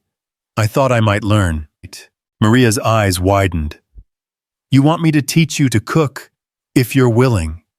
I'm trying to learn new things, see differently." And so the mighty Richard Montgomery learned to make soup from his maid, and in the process learned about her journey from El Salvador, her husband's death, her dreams for Clara. He learned that she wrote poetry in Spanish, that she'd once wanted to be a teacher, that she cried every night from worry about providing for her daughter. "I'm doubling your salary," he said abruptly as they chopped vegetables. "Mr. Montgomery, and setting up a college fund for Clara. She's extraordinary, and she deserves every opportunity." Maria's hands stilled. "Why?" "Because I'm learning to see value in things I was blind to before. Your daughter is helping save my son. Maybe helping save me too. That's worth more than money, but money is what I have to give." That evening, as the Montgomery men sat with Clara in the park, she gave them a new assignment. "You've learned to see others," she said. "Now you need to see yourselves. Really see. Not the stories you tell about yourselves, but the truth." "How?" Ethan asked. "By looking at your reflection in others. Your father, Ethan, what do you see when you look at him now?" Ethan studied Richard, trying to see past the father to the man. "I see someone who's afraid, who uses control to manage fear, who mistakes achievement for worth, who loves deeply but doesn't know how to express it safely." "And what does that tell you about yourself?" The recognition hit like a physical blow. That I'm the same, just inverted. I use indifference to manage fear. I mistake rebellion for independence. I love but am terrified of vulnerability. "Mr. Montgomery," Clara turned to Richard. "What do you see in Ethan?" Richard's voice was rough. "I see someone who feels everything too deeply, who'd rather shut down than risk pain, who has so much potential it terrifies him, who reminds me so much of Caroline it takes my breath away." "And what does that tell you about yourself?" "That I'm terrified of feeling, that I shut down rather than risk pain, that I've wasted my potential for connection, for joy, for life, that I've been trying to make him into me instead of letting him be Caroline's son, too." Clara nodded approvingly. "This is the hardest lesson. Seeing that the things we judge in others are reflections of what we fear in ourselves. But it's also the most freeing. Because once you see it, you can choose differently." The choice to see differently was one thing, but the practice of it proved harder than either Montgomery had anticipated. The next morning, Richard stood in his office at Montgomery Industries, looking at the wall of achievements that had defined him for so long. Framed degrees, photos with world leaders, financial magazines with his face on the cover. All of it suddenly seemed like props in a play he no longer wanted to perform. His assistant knocked and entered. "Mr. Montgomery, the board meeting is in 10 minutes. "Cancel it," he said without turning around. "Sir?" "Cancel it, Patricia. In fact, clear my schedule for the rest of the day." Patricia, he'd only recently learned her name after 15 years, hesitated. "Is everything all right, Mr. Montgomery?" He turned to face her, really seeing her for the first time. She was probably 60, wearing the same style of conservative dress she'd worn every day he'd known her. But now he noticed the worry lines around her eyes, the way she held herself with careful dignity, the slight tremor in her hands that suggested anxiety. "Patricia, how long have you worked for me?" 15 years next month, sir." And in all that time, have I ever asked you about yourself, your life outside this office? She looked uncomfortable. That's not necessary, sir. I'm here to do a job. But you're also a person, with a life, a story, struggles I know nothing about. And he moved to his desk, sitting on the edge of it, rather than behind it. Tell me something about yourself. Anything. Patricia clutched her tablet tighter. I don't understand. I'm trying to learn to see people, not just employees. Clara, you know about Clara. The Thompson girl. Yes, sir. The whole building knows about your meetings in the park. She's teaching me that everyone has a story worth knowing. So what's yours? Patricia was quiet for a long moment, then slowly sat in one of the chairs facing his desk, something she'd never done before. I have a son, she said quietly. David. He's autistic, 35 years old, but functions at about age 10. My husband left when David was diagnosed. Said he couldn't handle a defective child. Richard felt something twist in his chest. I'm sorry. I've been taking care of David alone for 30 years. The only reason I could keep this job with its demanding hours is because I found a wonderful day program for him, but they're closing next month. Budget cuts. Her voice cracked slightly. I don't know what I'm going to do. How much would it cost to keep the program running? More than I could ever. It's not your problem, Mr. Montgomery. How much? $200,000 a year to serve all 20 clients currently enrolled. Richard pulled out his phone and made a call. Harrison Richard Montgomery, I need you to set up a foundation. Annual budget of $500,000. Purpose is to fund day programs for adults with disabilities. He paused, looking at Patricia's shocked face. Call it the David Foundation. Patricia will be on the board to oversee distribution. When he hung up, Patricia was crying. Why? She whispered. Because I've been sleepwalking through life for 10 years, and a little girl is teaching me to wake up. Because you've been taking care of me for 15 years while carrying this burden alone. Because I have more money than I could spend in 10 lifetimes, and I've been using it to keep score in a game that doesn't matter. Patricia stood, steadied herself, then did something that shocked them both. She hugged him. Briefly, awkwardly, but with genuine emotion. Thank you, she whispered, then quickly left the office. Richard sat alone, feeling something crack open in his chest.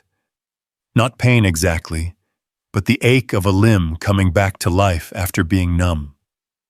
He thought about all the people who'd worked for him over the years, all the stories he'd never heard, all the struggles he'd never seen. How many Patricias were there? How many people carrying invisible burdens, while he demanded more productivity, more efficiency, more profit? His phone rang. It was Ethan's school. Mr. Montgomery, this is Principal Morrison. There's been an incident. Richard's heart stopped. Is Ethan hurt? No, not hurt, but he's been in a fight. You need to come immediately. Richard found Ethan in the principal's office, sporting a black eye and split lip. Across from him sat Brad Worthington, whose nose was clearly broken. Both boys' parents had been called, and Brad's father, Harold Worthington, whom Richard had known for 20 years, was pacing the room like a caged animal. Your son broke my boy's nose, Harold snarled when Richard entered. After your son did what exactly? Richard asked, calmly looking at Morrison. The principal sighed. There was an altercation involving a young girl, Clara Thompson. Richard's blood went cold. What kind of altercation? Brad and his friends cornered her after school. Ethan said, his voice steady despite his injuries. They were saying things about her mother being illegal, about how she should go back where she came from. They pushed her. She fell. So you broke his nose? Richard asked. No, I broke his nose after he said she was just trash like her mother, and that trash needs to know its place. Richard turned to Harold. Your son said that kids say things. Harold shrugged. Doesn't justify violence. No, Richard said slowly, but it does reveal character, or lack thereof. Don't get sanctimonious with me, Montgomery. Your kid's been a failure for years. Now he's violent too. Maybe it's time you faced facts. The boy's a lost cause. The old Richard would have responded with cold threats about business dealings, about power and influence. But the Richard who'd been learning to see chose differently. You're right, he said quietly. Ethan has been struggling. But the difference between us, Harold, is that I'm trying to understand why. You're raising a bully who attacks 11-year-old girls, and you're making excuses for it. How dare you? I dare because I'm done. Done pretending that success excuses cruelty. Done ignoring the rot beneath the polish. Your son is what you made him, someone who sees other people as less than. And that's not kids being kids. That's learned behavior. He turned to Morrison. I assume there will be consequences. 3-day suspension for both boys. Fair enough. He looked at Ethan. Come on, son. As they left, Harold called after them. This isn't over, Montgomery. You just made an enemy. Richard paused at the door. Harold, I've been my own worst enemy for 10 years. You don't even rate. In the car, Ethan held an ice pack to his eye. Are you angry? At you? No more violence isn't the answer, but I understand the impulse. Is Clara okay? Physically, yes, but she was shaken. She's never had to deal with that kind of hatred before. Where is she now? At home with her mother. Maria took the afternoon off. We should go see them. They drove to the small apartment complex where Maria and Clara lived. It was clean but modest, a sharp contrast to the Montgomery estate. Maria answered the door, her eyes red from crying. Mr. Montgomery, Ethan, please come in. The apartment was tiny but immaculate, filled with books and plants and photos of family. Clara was curled on the couch, not reading for once, just staring at nothing.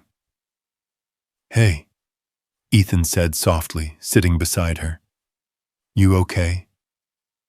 I don't understand, Clara said, her voice small. I never did anything to them. Why do they hate us? Richard knelt in front of her, something he hadn't done since Ethan was small. Because fear makes people cruel, and different makes people afraid. But we're not that different. We're just people. You're right. But seeing that, really seeing it, is a skill not everyone has, or wants. Maria brought tea, her hands shaking slightly. Mr. Montgomery, I'm so sorry about all of this. We never meant to cause trouble. You didn't cause anything. Brad Worthington caused it. His father enabled it. The system that makes some people feel superior to others perpetuates it. He paused.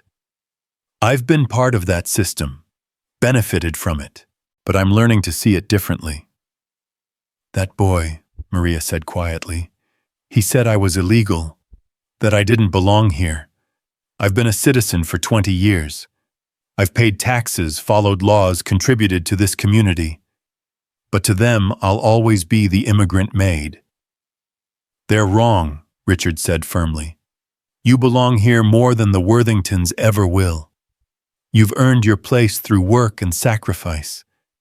They inherited theirs and think that makes them special. Clara looked up at him. You really have been learning to see. I'm trying. It's harder than I expected. Everything looks different when you actually look. That's the point, Clara said, some strength returning to her voice. Most people don't want to really look, because then they'd have to really act. It's easier to stay blind. Ethan's phone buzzed. It was Maya sending a link. "You need to see this," her message said. The link led to a video on social media. Someone had filmed the confrontation between Brad and Clara, including Brad pushing her and saying the horrible things about her and her mother. But they'd also caught Ethan's response, not just the punch, but what came before it. Him stepping between Brad and Clara, trying to de-escalate, only resorting to violence when Brad swung first. "This changes things," Richard said, watching the video. "Morrison needs to see this." But Clara shook her head. "It won't matter. People like the Worthingtons always win. They have the power, the money, the connections." "So do I," Richard said quietly, "and I'm learning to use it differently." He made several calls, his voice calm but commanding. Within an hour, the video had been sent to every board member at Exeter Academy, to local news stations, to civil rights organizations. The narrative was already shifting. This wasn't about a fight between two boys, but about systemic bullying and racial harassment at an elite institution. By evening, the school had called an emergency board meeting. Harold Worthington had withdrawn Brad from school to seek appropriate counseling. Principal Morrison had issued a statement about zero tolerance for discrimination. And somehow word had spread through the community about what Clara had been teaching the Montgomerys. The next day, despite his suspension, Ethan went to the park at the usual time. Clara was there, back to reading her philosophy book, but she looked up with a smile when he approached. "Shouldn't you be enjoying your forced vacation?" she asked. "I wanted to make sure you were really okay." "I am. Your father helped. He came back last night, you know, after you were asleep."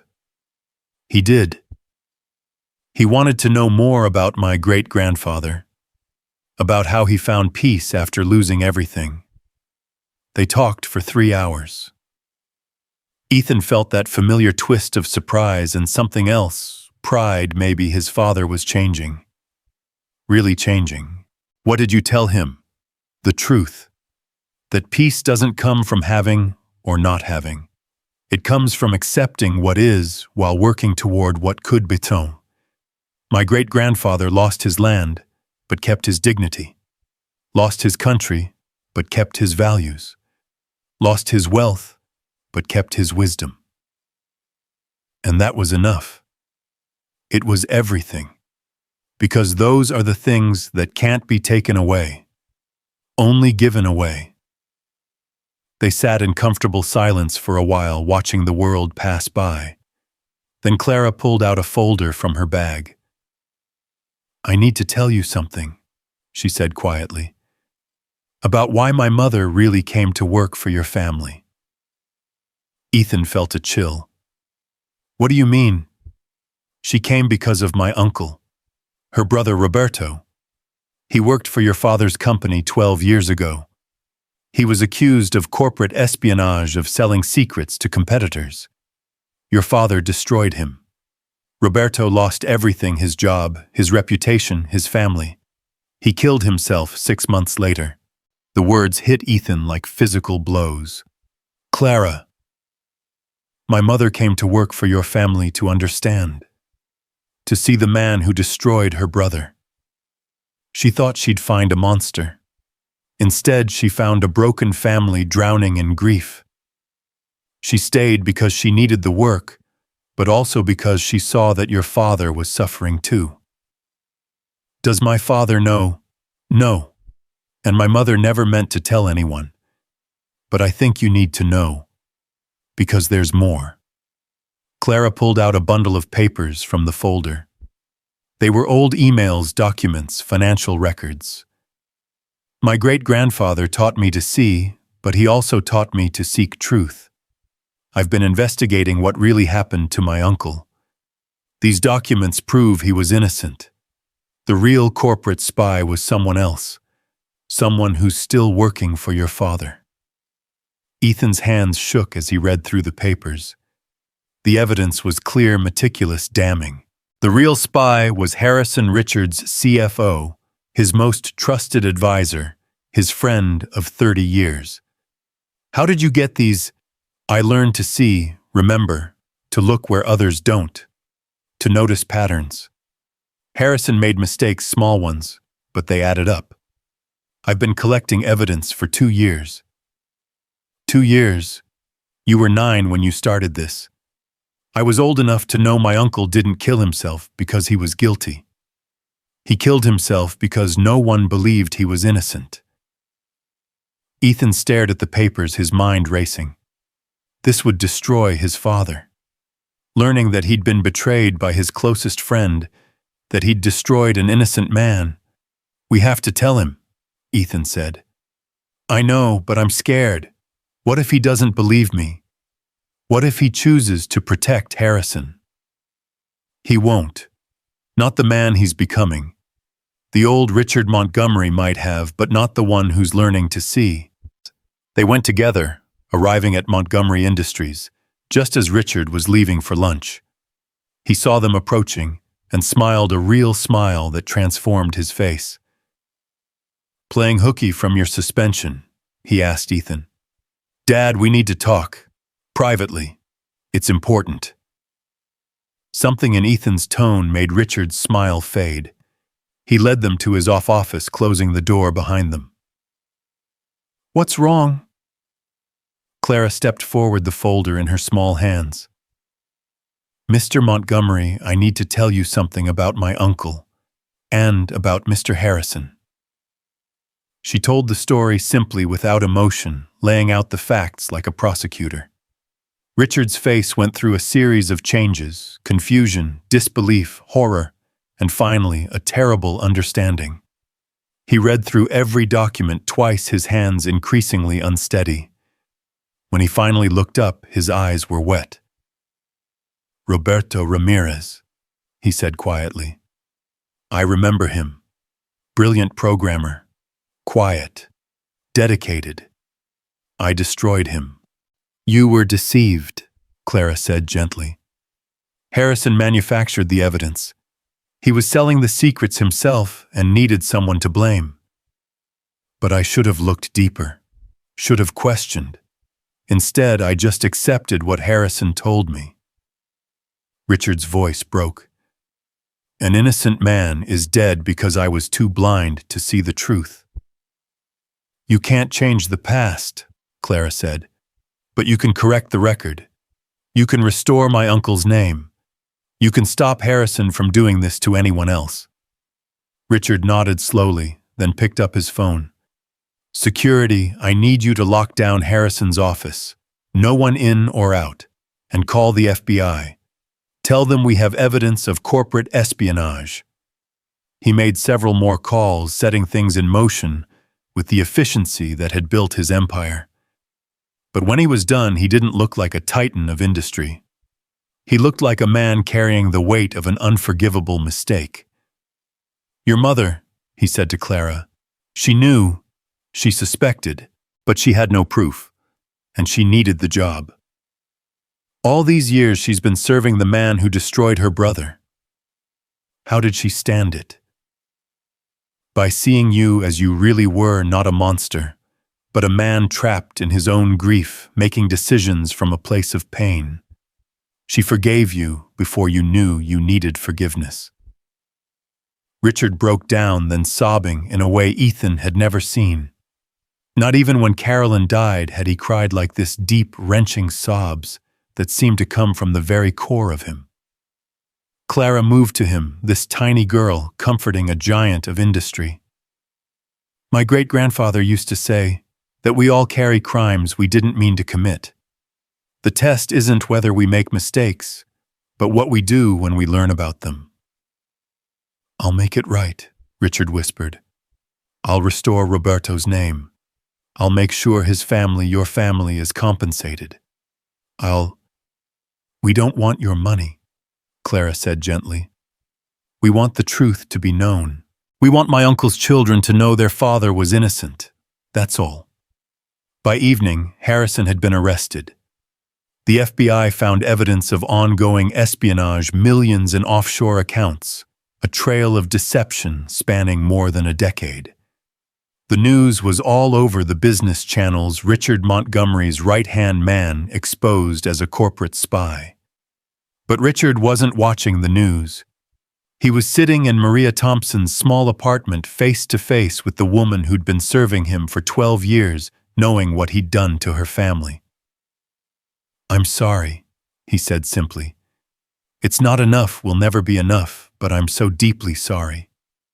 Maria studied him for a long moment. "I hated you," she said quietly. "For the first year, I hated you with every breath. I wanted to destroy you the way you destroyed Roberto." "Why didn't you?" "Because I saw your son, lost, grieving, drowning, just like Roberto's children. And I realized that revenge would just create more broken children, so I chose to see differently. All these years you've been kind to us, patient, even compassionate. How? My father, Clara's great-grandfather, taught us that hatred is a poison you drink hoping others will die. I chose not to drink it. You're a better person than I could ever be." "No," Maria said firmly. "I'm just a person who learned earlier that we all have the capacity for both cruelty and kindness. The choice is what we nurture." Clara had been quiet throughout the exchange, but now she spoke. "Mr. Montgomery, there's something else. About Roberto's children. Your father's scholarship program at Exeter Academy, one of the recipients is Roberto's daughter. She graduates this year, valedictorian." Richard's eyes widened. "She's at Exeter. I've probably seen her at events." "You gave a speech at the Honors Assembly last year. You told the students that success isn't about what you achieve, but about what you overcome." She cried through the entire speech. She said later it was like her father was speaking through you. "What's her name?" "Sofia Ramirez. She's planning to study law. She wants to be a civil rights attorney." Richard was quiet for a long moment. "I'd like to meet her, to apologize, to help if she'll let me." "She knows now," Maria said, "about the truth. Clara made sure the evidence was sent to her first, before the FBI. She wants to meet you too." The meeting happened the next day in the park, where so many truths had been revealed. Sofia Ramirez was 18 with her father's serious eyes and her mother's determined chin. She listened as Richard apologized as he explained how he'd been deceived as he promised to restore her father's reputation. "I don't forgive you," she said when he was finished. "Not yet. Maybe not ever. But I appreciate the truth, and I appreciate what you're doing now." "I understand. Do you?" "My father used to tell me I could be anything. After he died, my mother told me I had to be everything successful enough for both of us. I've spent 6 years trying to be perfect, to prove that the Ramirez name meant something. Now I learn he was innocent all along." "You don't have to prove anything," Ethan said suddenly. "Your worth isn't tied to your father's reputation or his innocence. You're valuable just as you are." Sophia looked at him, really seeing him for the first time. "You're the one who's been learning from Clara. She's teaching us to see, really see. And what do you see when you look at me?" Ethan considered carefully. "I see someone who's been carrying a weight that wasn't hers to carry. Someone who's been trying to resurrect the dead through achievement. Someone who needs to learn that she's enough just as she is." Sophia's composure cracked slightly. "That's very perceptive. I recognize it because I've been doing the same thing, trying to be what my mother was or what my father wanted, or anything except just myself." They talked for hours, Sophia, Ethan, Richard, Clara, and Maria. 5 people brought together by tragedy, finding something like healing in shared truth. As the sun set, Sophia made a decision. "I want to help," she said, "with the investigation.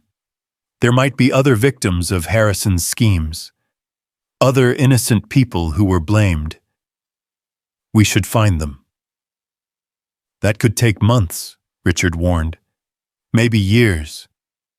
Then it takes months or years. My father deserved justice. They all do. Clara smiled her wise, too-old smile. My great-grandfather would have liked you. He said justice delayed isn't justice denied as long as someone keeps fighting for it. That night, as the Montgomery men returned home, they found the mansion feeling different again. Less empty. Fuller somehow, as if truth had taken up residence in the spaces where secrets used to live. Everything's changed, Ethan said wonderingly. No, Richard corrected. We've changed. Everything else was always there, we just couldn't see it. They stood in the foyer looking around at the familiar space made strange by new sight. Dad, Ethan said. What happens now? Now we continue learning to see. We make amends where we can. We do better going forward. He paused. And you still need to figure out college. I'm not going to Harvard. I know. Where do you want to go? Ethan thought about it. Somewhere I can learn about justice, philosophy, ethics. Somewhere I can figure out how to help people see. Like Clara. Like Clara.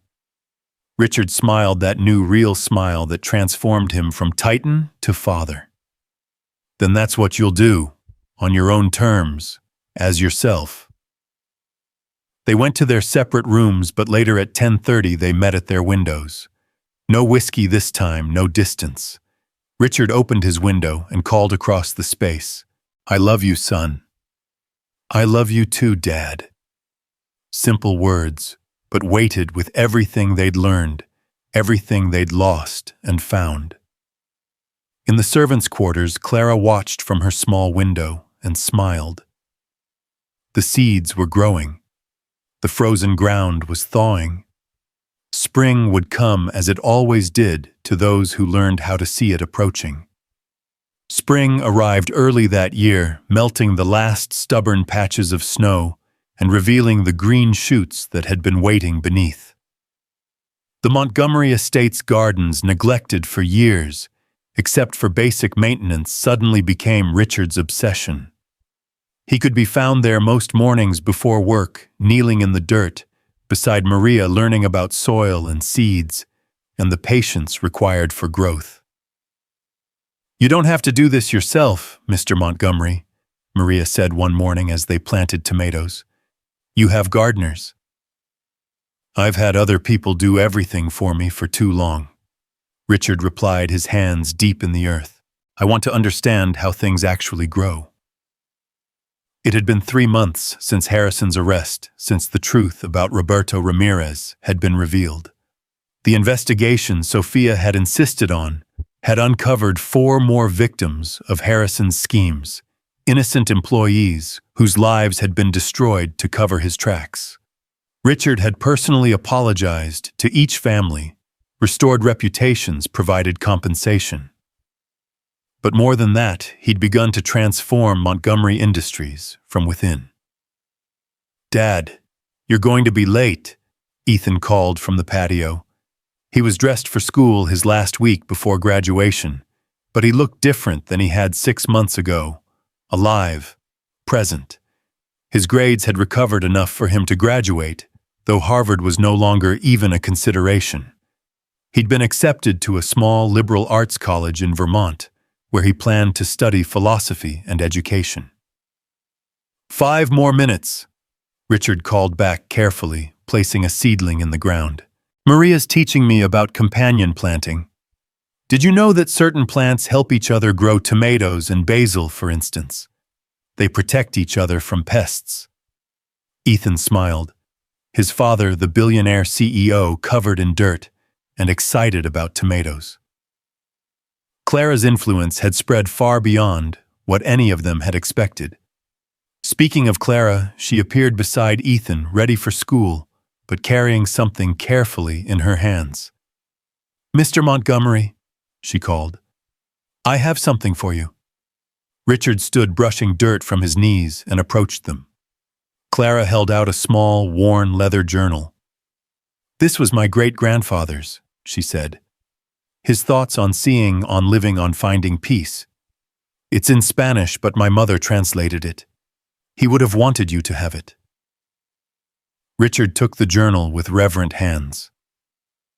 Clara, I can't accept this. It's too precious. Knowledge is meant to be shared, Clara said simply. Besides, you're not the same man who needed to learn to see. Now you're someone who can teach others. The journal will help. Before Richard could respond, a car pulled up the drive, not the usual luxury vehicle that frequented the Montgomery estate, but a modest Honda Civic. Sofia Ramirez stepped out dressed professionally, but looking nervous.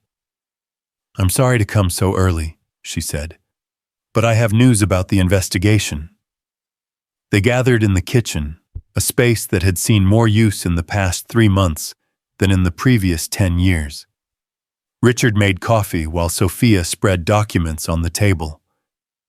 We found something, she said, about Harrison. He didn't just frame employees at Montgomery Industries. He was part of a larger network. Corporate espionage on a massive scale. The FBI wants to expand the investigation. What do you need from me? Richard asked immediately. Full access to company records going back 20 years. And she hesitated. They want you to go undercover. Some of Harrison's associates don't know he's been arrested. The FBI has kept it quiet. They want you to meet with them, pretend you're interested in their services. That's dangerous, Ethan protested. Yes, Sofia agreed. But it's also a chance to stop this network from destroying more innocent lives. Richard didn't hesitate. I'll do it. Dad. Ethan. I spent years unknowingly enabling Harrison's crimes. If I can help stop others like him, I have to try. Clara had been quiet, but now she spoke. Sometimes seeing isn't enough. Sometimes you have to act on what you see. The FBI operation took 2 weeks to set up. During that time, life continued in its new patterns. Ethan attended his final classes, actually engaged and learning. Richard balanced running his company with his new commitment to really seeing his employees as people. Maria and Clara continued their evening visits to the main house no longer as servants, but as family. One evening, as they all sat together for dinner, something that had become a regular occurrence, Dr. Chen arrived. She'd officially ended her role as Ethan's therapist, but had become something like a family friend. I've been thinking, she said, accepting a plate from Maria, about Clara's teachings, about how they've transformed this family. It shouldn't be kept private. Others could benefit. What are you suggesting? Richard asked. A foundation, not just for money, but for teaching. Clara's way of seeing, combined with proper therapeutic support, could help so many families struggling with disconnection, with grief, with the inability to really see each other. Clara looked uncomfortable. I'm just a kid. I don't know anything about foundations or therapy. You know about truth, Dr. Chen countered. About seeing past surfaces, about healing through understanding. That's more than most adults ever learn. She's right, Ethan said. Clara, you've given us something invaluable. Why shouldn't others have the same chance? They discussed it late into the evening. The practical aspects, the challenges, the possibilities. By the time Dr. Chen left, the seeds of something new had been planted. The FBI operation happened 3 days later. Richard wore a wire, met with Harrison's associates in a downtown hotel.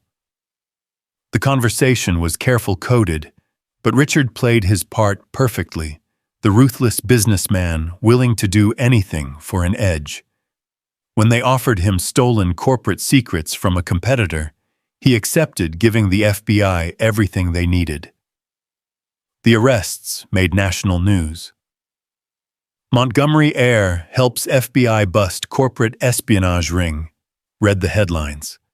But Richard refused all interviews, directing attention instead to the victims, to people like Roberto Ramirez, whose lives had been destroyed by corporate corruption. Graduation day arrived with unusual heat for June. Ethan stood in his cap and gown looking out at the audience. His father sat in the front row, no phone in sight, completely present. Beside him sat Maria and Clara there as invited guests, not staff. Maya was there too, having become one of Ethan's closest friends through their shared journey of choosing authenticity over expectation. Principal Morrison called Ethan's name, and he walked across the stage. 6 months ago, this moment had seemed impossible. He'd been failing everything, drowning in apathy. Now he was graduating, not with honors, not headed to Harvard, but as himself, real, whole, awake. After the ceremony, Brad Worthington approached. He looked different, humbled, maybe even ashamed. "Ethan," he said quietly, "I wanted to apologize. To you and to Clara. What I did, what I said. There's no excuse." Clara stepped forward, looking up at the boy who'd pushed her, who'd called her trash. "Why?" she asked simply. Brad seemed startled by the directness. "Why what? Why did you think it was okay to hurt me?" Brad was quiet for a long moment. "Because I was taught that some people matter more than others. That having money, having the right name made me superior. I never questioned it until I saw the video of what I did. Really saw it. I looked like a monster." "You looked like someone who couldn't see," Clara corrected. "The question is, can you see now? I'm trying. My parents sent me to therapy. Real therapy, not just reputation management. I'm learning a lot about myself that I don't like." "That's the first step," Clara said. "Seeing yourself clearly, even the ugly parts. Especially the ugly parts. Would you maybe help me learn to see the way you helped the Montgomerys?" Clara considered him seriously. "Come to the park tomorrow at 4. We'll start with the basics." As Brad walked away, Ethan shook his head in amazement. "You're really going to help him? After what he did?" "Everyone deserves a chance to see differently," Clara said. "Even bullies. Maybe especially bullies because they're usually the blindest." That evening, the Montgomery estate hosted a graduation party, but not the lavish affair that would have been thrown in the past. Instead, it was a backyard barbecue, with Richard manning the grill. He'd just learned to use Maria's extended family, mingling with Ethan's classmates, and Clara quietly observing from her favorite spot under the oak tree. Sofia Ramirez arrived with her mother, still somewhat uncomfortable, in the space where her father had been destroyed, but trying to move forward. She found Ethan by the pool, not the pool house where he'd hidden for so long, but the actual pool where he was watching the sunset reflect on the water. "You look peaceful," she observed. "I feel peaceful, for the first time in years." "Must be nice having your father back, having a family again." Ethan looked at her, really seeing her. "You lost both. Your father to lies, your family to grief. We survived. But surviving isn't living. Clara taught me that." Sofia sat beside him. "She's remarkable. 11 years old and wiser than most adults. She says wisdom doesn't come from age but from attention, from really looking at life instead of just passing through it." They sat in comfortable silence watching the party unfold. Richard was laughing at something Maria's brother said, really laughing, not the polite corporate chuckle he'd perfected. Dr. Chen was deep in conversation with Clara about the foundation idea. Maya was teaching some younger kids how to make flower crowns, her purple hair bright in the evening sun. "Your father offered to pay for my law school," Sofia said suddenly. Will you accept? I don't know. Part of me wants to do it entirely on my own to prove I don't need Montgomery money. But another part thinks that's just pride. What would your father have wanted? Sophia's eyes filled with tears. He would have wanted me to be practical, to take help when offered, to focus on the goal, not the journey. Then you have your answer. It's not that simple. Accepting help from the man who destroyed him even unknowingly. My father didn't destroy him. Harrison did. My father was just another victim in a way. Blinded by trust, used as a weapon. Sophia considered this. Clara would say, I need to see past the surface, wouldn't she? See your father not as the destroyer, but as someone trying to make amends. She'd probably say you need to see yourself clearly first. Understand why you want to refuse.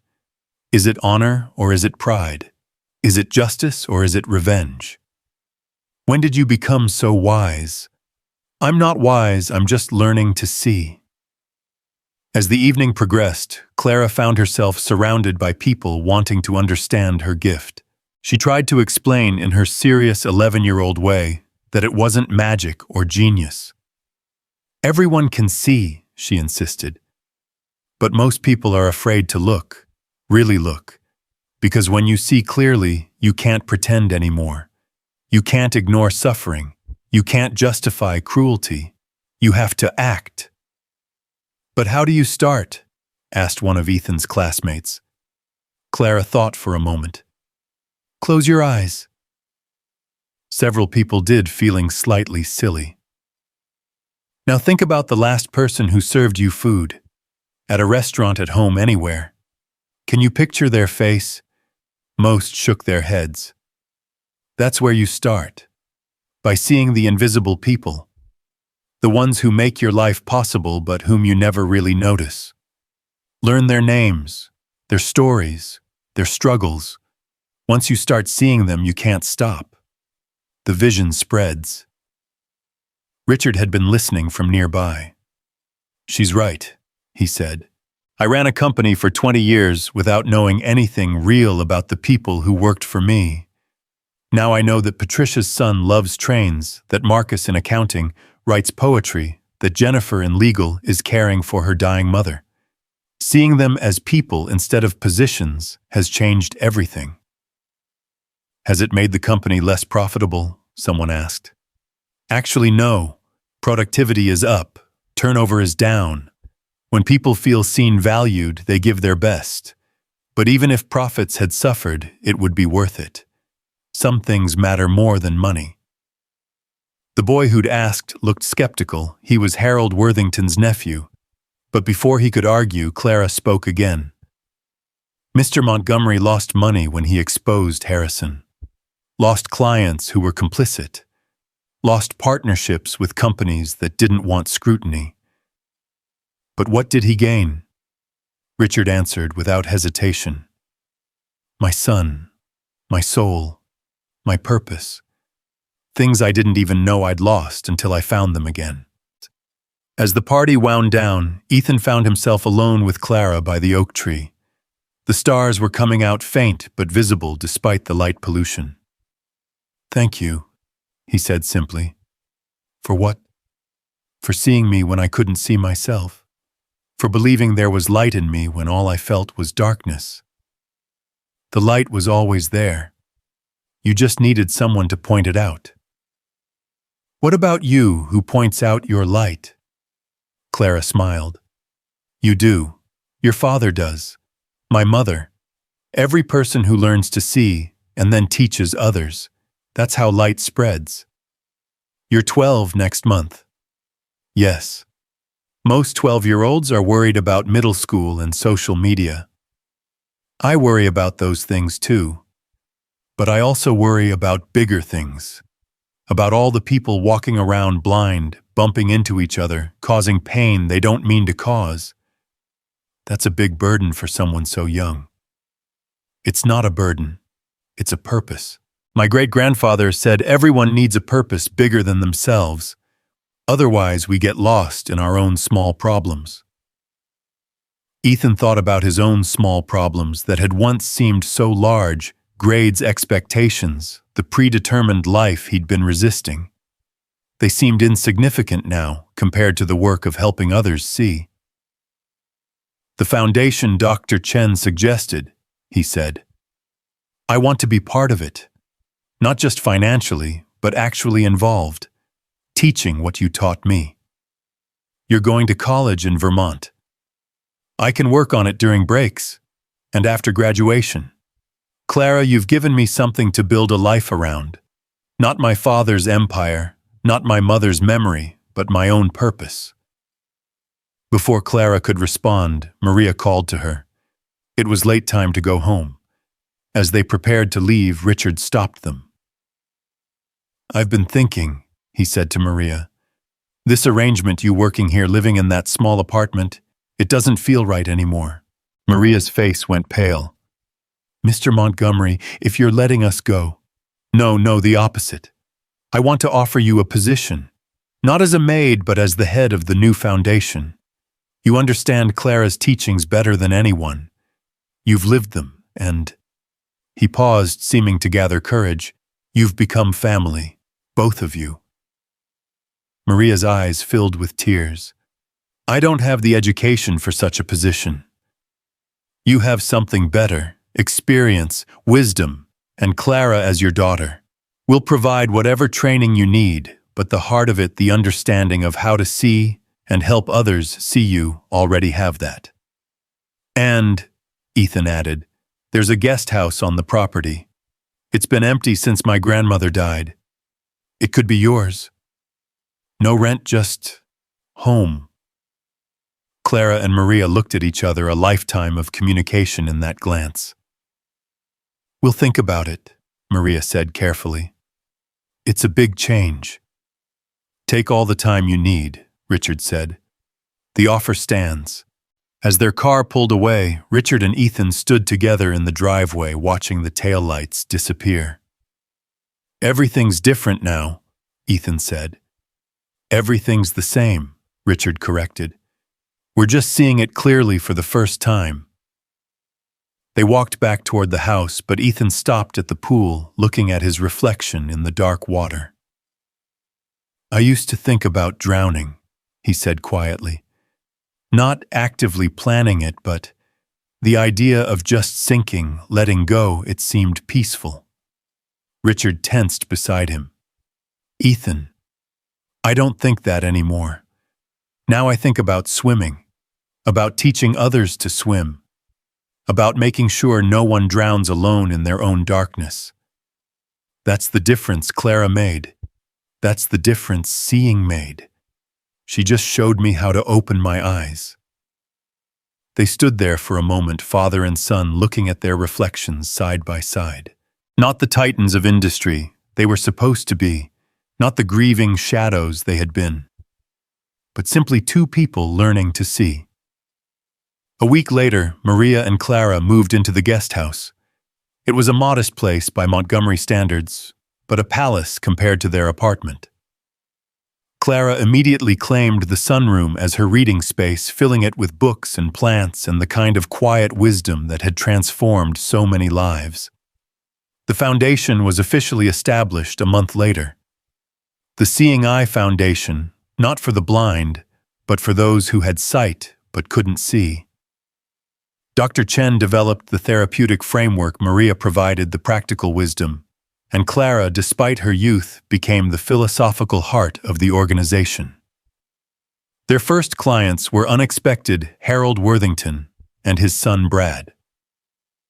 After years of resistance, Harold had finally acknowledged that his way of seeing the world had poisoned his relationships, his family, his own happiness. Brad's transformation under Clara's guidance had forced Harold to confront his own blindness. I don't know if I can change, Harold admitted during his first session with Clara. Despite his discomfort at being counseled by a 12-year-old, desperation had overcome pride. Change isn't the goal, Clara told him. Seeing is the goal. Change happens naturally when you see clearly. But I've been this way for 60 years. My great-grandfather was 70 when he learned to read. He said the only thing worse than starting late was never starting at all. The foundation grew slowly but steadily. Word spread about the unusual approach combining child wisdom with adult therapy, ancient philosophy with modern psychology. Families came seeking help with disconnection, with generational trauma, with the inability to see past their own perspectives. Ethan spent his summer before college working with the foundation, learning to teach what Clara had taught him. He discovered he had a gift for reaching teenagers, especially privileged ones who, like him, had everything except purpose. One evening, as he was preparing a presentation for a group session, Clara found him in the library. "You're nervous," she observed. "These kids, they're so angry, so lost. What if I can't reach them?" "You don't have to reach them. You just have to show them they can reach themselves." "You make it sound easy." "It's the hardest thing in the world, but also the simplest. Remember your first lesson in the park. You had me close my eyes and really listen. And what did you hear? Everything I'd been missing. Exactly. These kids are so busy being angry that they can't hear anything else. Help them be quiet. Help them listen. The rest will follow." She was right as usual. The session was difficult, but breakthrough-inducing. One boy, the son of a senator, broke down crying when he realized he'd never really looked at his parents as people, only as sources of expectation and disappointment. As summer ended and Ethan prepared for college, the Montgomery estate hosted one final gathering. But this time, it wasn't just for Ethan. It was a celebration of transformation, of sight, of the unexpected journey that had begun with a failed test and a maid's daughter with a philosophy book. Richard stood to speak, looking out at the assembled crowd, employees who'd become friends, former enemies who'd become allies, strangers who'd become family. 6 months ago, he began. "I thought I knew everything. I had wealth, power, success. But I was blind. Blind to my son's pain. Blind to my own. Blind to the humanity of everyone around me." He paused, finding Clara in the crowd. "Then an 11-year-old girl taught me to see. Not with my eyes, but with something deeper. She taught me that true power isn't in controlling others, but in understanding them. That real wealth isn't in what you have, but in what you give. That genuine success isn't in achieving, but in connecting." He raised his glass, not whiskey, but the honey lavender tea Caroline had loved. "To Clara, who carries her great-grandfather's wisdom. To Maria, who shows us that strength comes from service. To Ethan, who proves that it's never too late to become who you really are. And to all of us learning to see." As the toast was made, Clara slipped away from the crowd, finding her favorite spot under the oak tree. Ethan found her there, as she knew he would. "You don't like being the center of attention," he said. "I'm not the center. The teaching is, I'm just the messenger. A 12-year-old messenger who changed hundreds of lives. The message changed lives. I just delivered it." They sat in comfortable silence, watching the party continue. Then Clara pulled out a new notebook, its pages fresh and empty. "For you," she said, "for college. But I already have the journal your great-grandfather left. That's his wisdom. This is for yours. You'll learn things I can't teach you. See things I haven't seen. Write them down. Share them." Ethan took the notebook, understanding the weight of what she was giving him, not just pages, but responsibility. The responsibility to continue learning, seeing, teaching. "What about you?" he asked.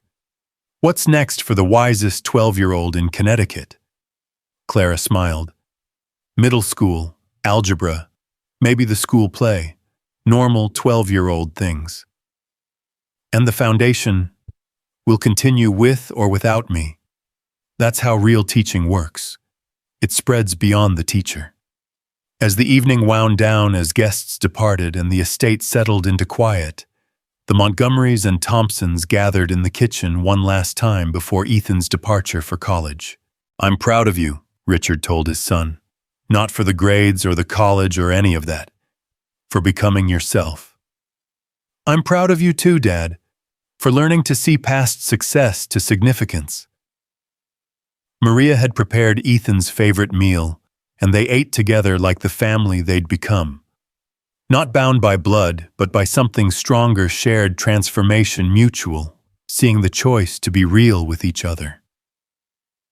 "Your mother would be so happy," Richard said suddenly, "to see us like this, together, whole."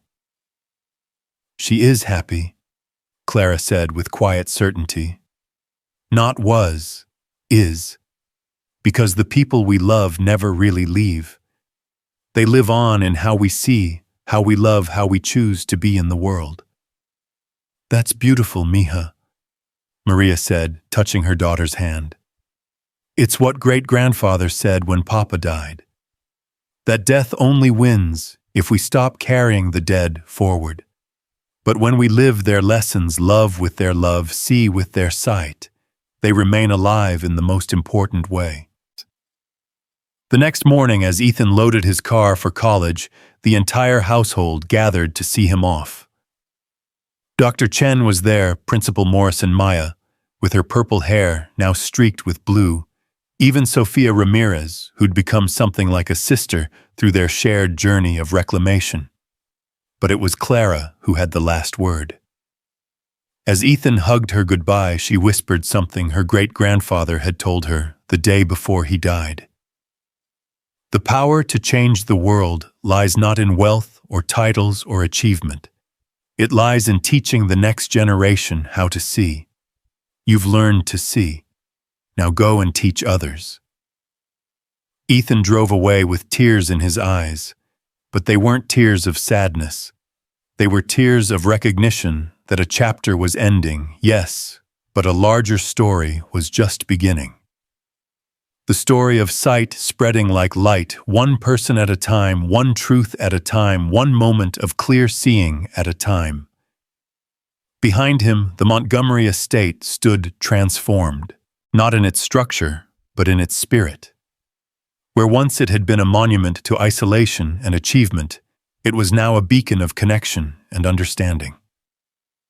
The Seeing Eye Foundation occupied the East Wing, helping families learn what the Montgomerys had learned, that seeing clearly was the first step to living fully.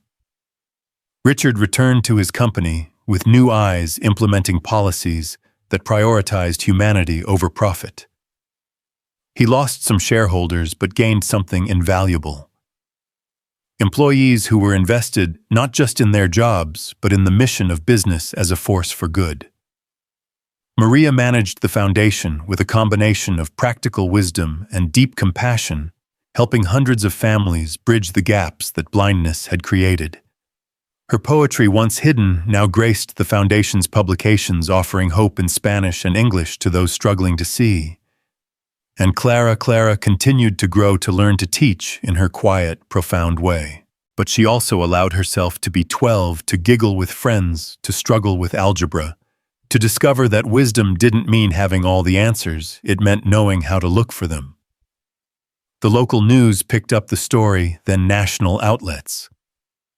The maid's daughter who saved a billionaire's son made headlines, but those who knew the truth understood it was more complex and more simple than that.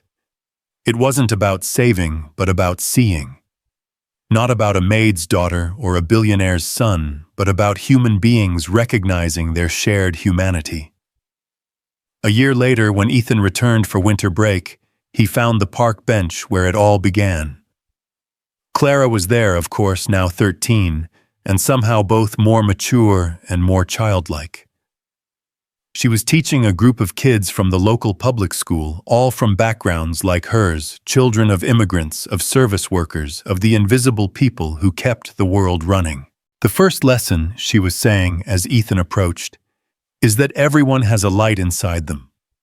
But sometimes that light gets buried under pain, fear, anger, or just the weight of trying to survive. Our job isn't to give people light, it's to help them uncover their own. One boy, probably 8 or 9, raised his hand. But what if someone's light is broken? What if it can't be fixed? Clara smiled that wise smile. Light can't break. It can be hidden, dimmed, even forgotten. But it can't break. Because light isn't a thing, it's a capacity. The capacity to see, to connect, to choose love over fear. Everyone has it. Everyone. Even bad people, the boy pressed. Especially people who do bad things. They're usually the ones whose light is buried deepest. They need the most help finding it again. Ethan thought of Brad Worthington, now one of the Foundation's youth volunteers. Of Harold, who donated millions to programs for at-risk kids. Of his own father, who'd transformed from corporate titan to conscious leader. All of them had seemed irredeemable at some point. All of them had found their light again with help. As the lesson ended and the children dispersed, Clara and Ethan sat together on the bench, watching the winter sun set through bare branches. "How's college?" she asked. "Challenging. Illuminating. I'm writing a thesis on the philosophy of seeing. Based on great-grandfather's teachings. Based on yours. You took his wisdom and made it practical, accessible. You made it work in the modern world. We all did. You, your father, my mother, Dr. Chen. It was never just me. But you were the catalyst. I was the messenger. The message was always there, waiting for someone to deliver it." They sat quietly for a moment. Then Clara pulled out a letter. "This came to the Foundation. I thought you should see it." The letter was from a woman in California whose family had been torn apart by success, by the blindness that comes from having everything except vision. She'd heard about the Foundation, about Clara's teachings, about the transformation of the Montgomery family. She wanted to know if there was hope for her family too. "There are hundreds like this," Clara said. "People desperate to see, to be seen, to connect across the chasms they've created. We can't help them all.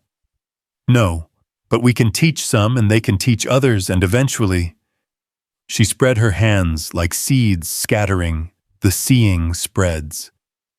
"Like light," Ethan said. "Exactly like light. One candle lighting another, then another, until the darkness isn't so dark anymore." As they walked back toward the estate, Ethan realized that this was the true legacy, not the Montgomery fortune, not the business empire, not even the Foundation. The legacy was the simple, revolutionary act of learning to see and teaching others to do the same. The mansion came into view, lit from within, warm and welcoming in a way it had never been during his childhood.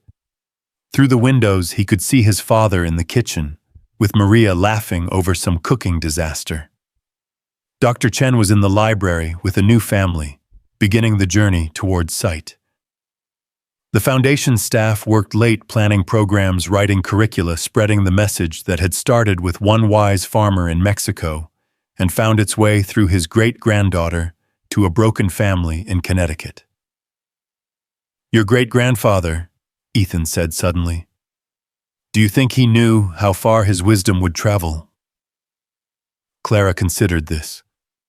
"I think he knew that truth doesn't belong to one person or one place. It belongs to anyone willing to receive it. He planted seeds. He couldn't know what would grow, but he trusted that something would. And here we are. Here we are, still planting, still growing, still learning to see." As they entered the house, Richard called out from the kitchen, "Perfect timing, Maria's teaching me to make tamales. I need all the help I can get." The kitchen was a disaster, masa everywhere, corn husks soaking in 3 different bowls, Richard wearing an apron that said "World's Okayest Cook," a Father's Day gift from Ethan that had made him laugh until he cried. But there was joy in the chaos connection, in the shared task family, in the gathering of people who'd chosen to see each other fully.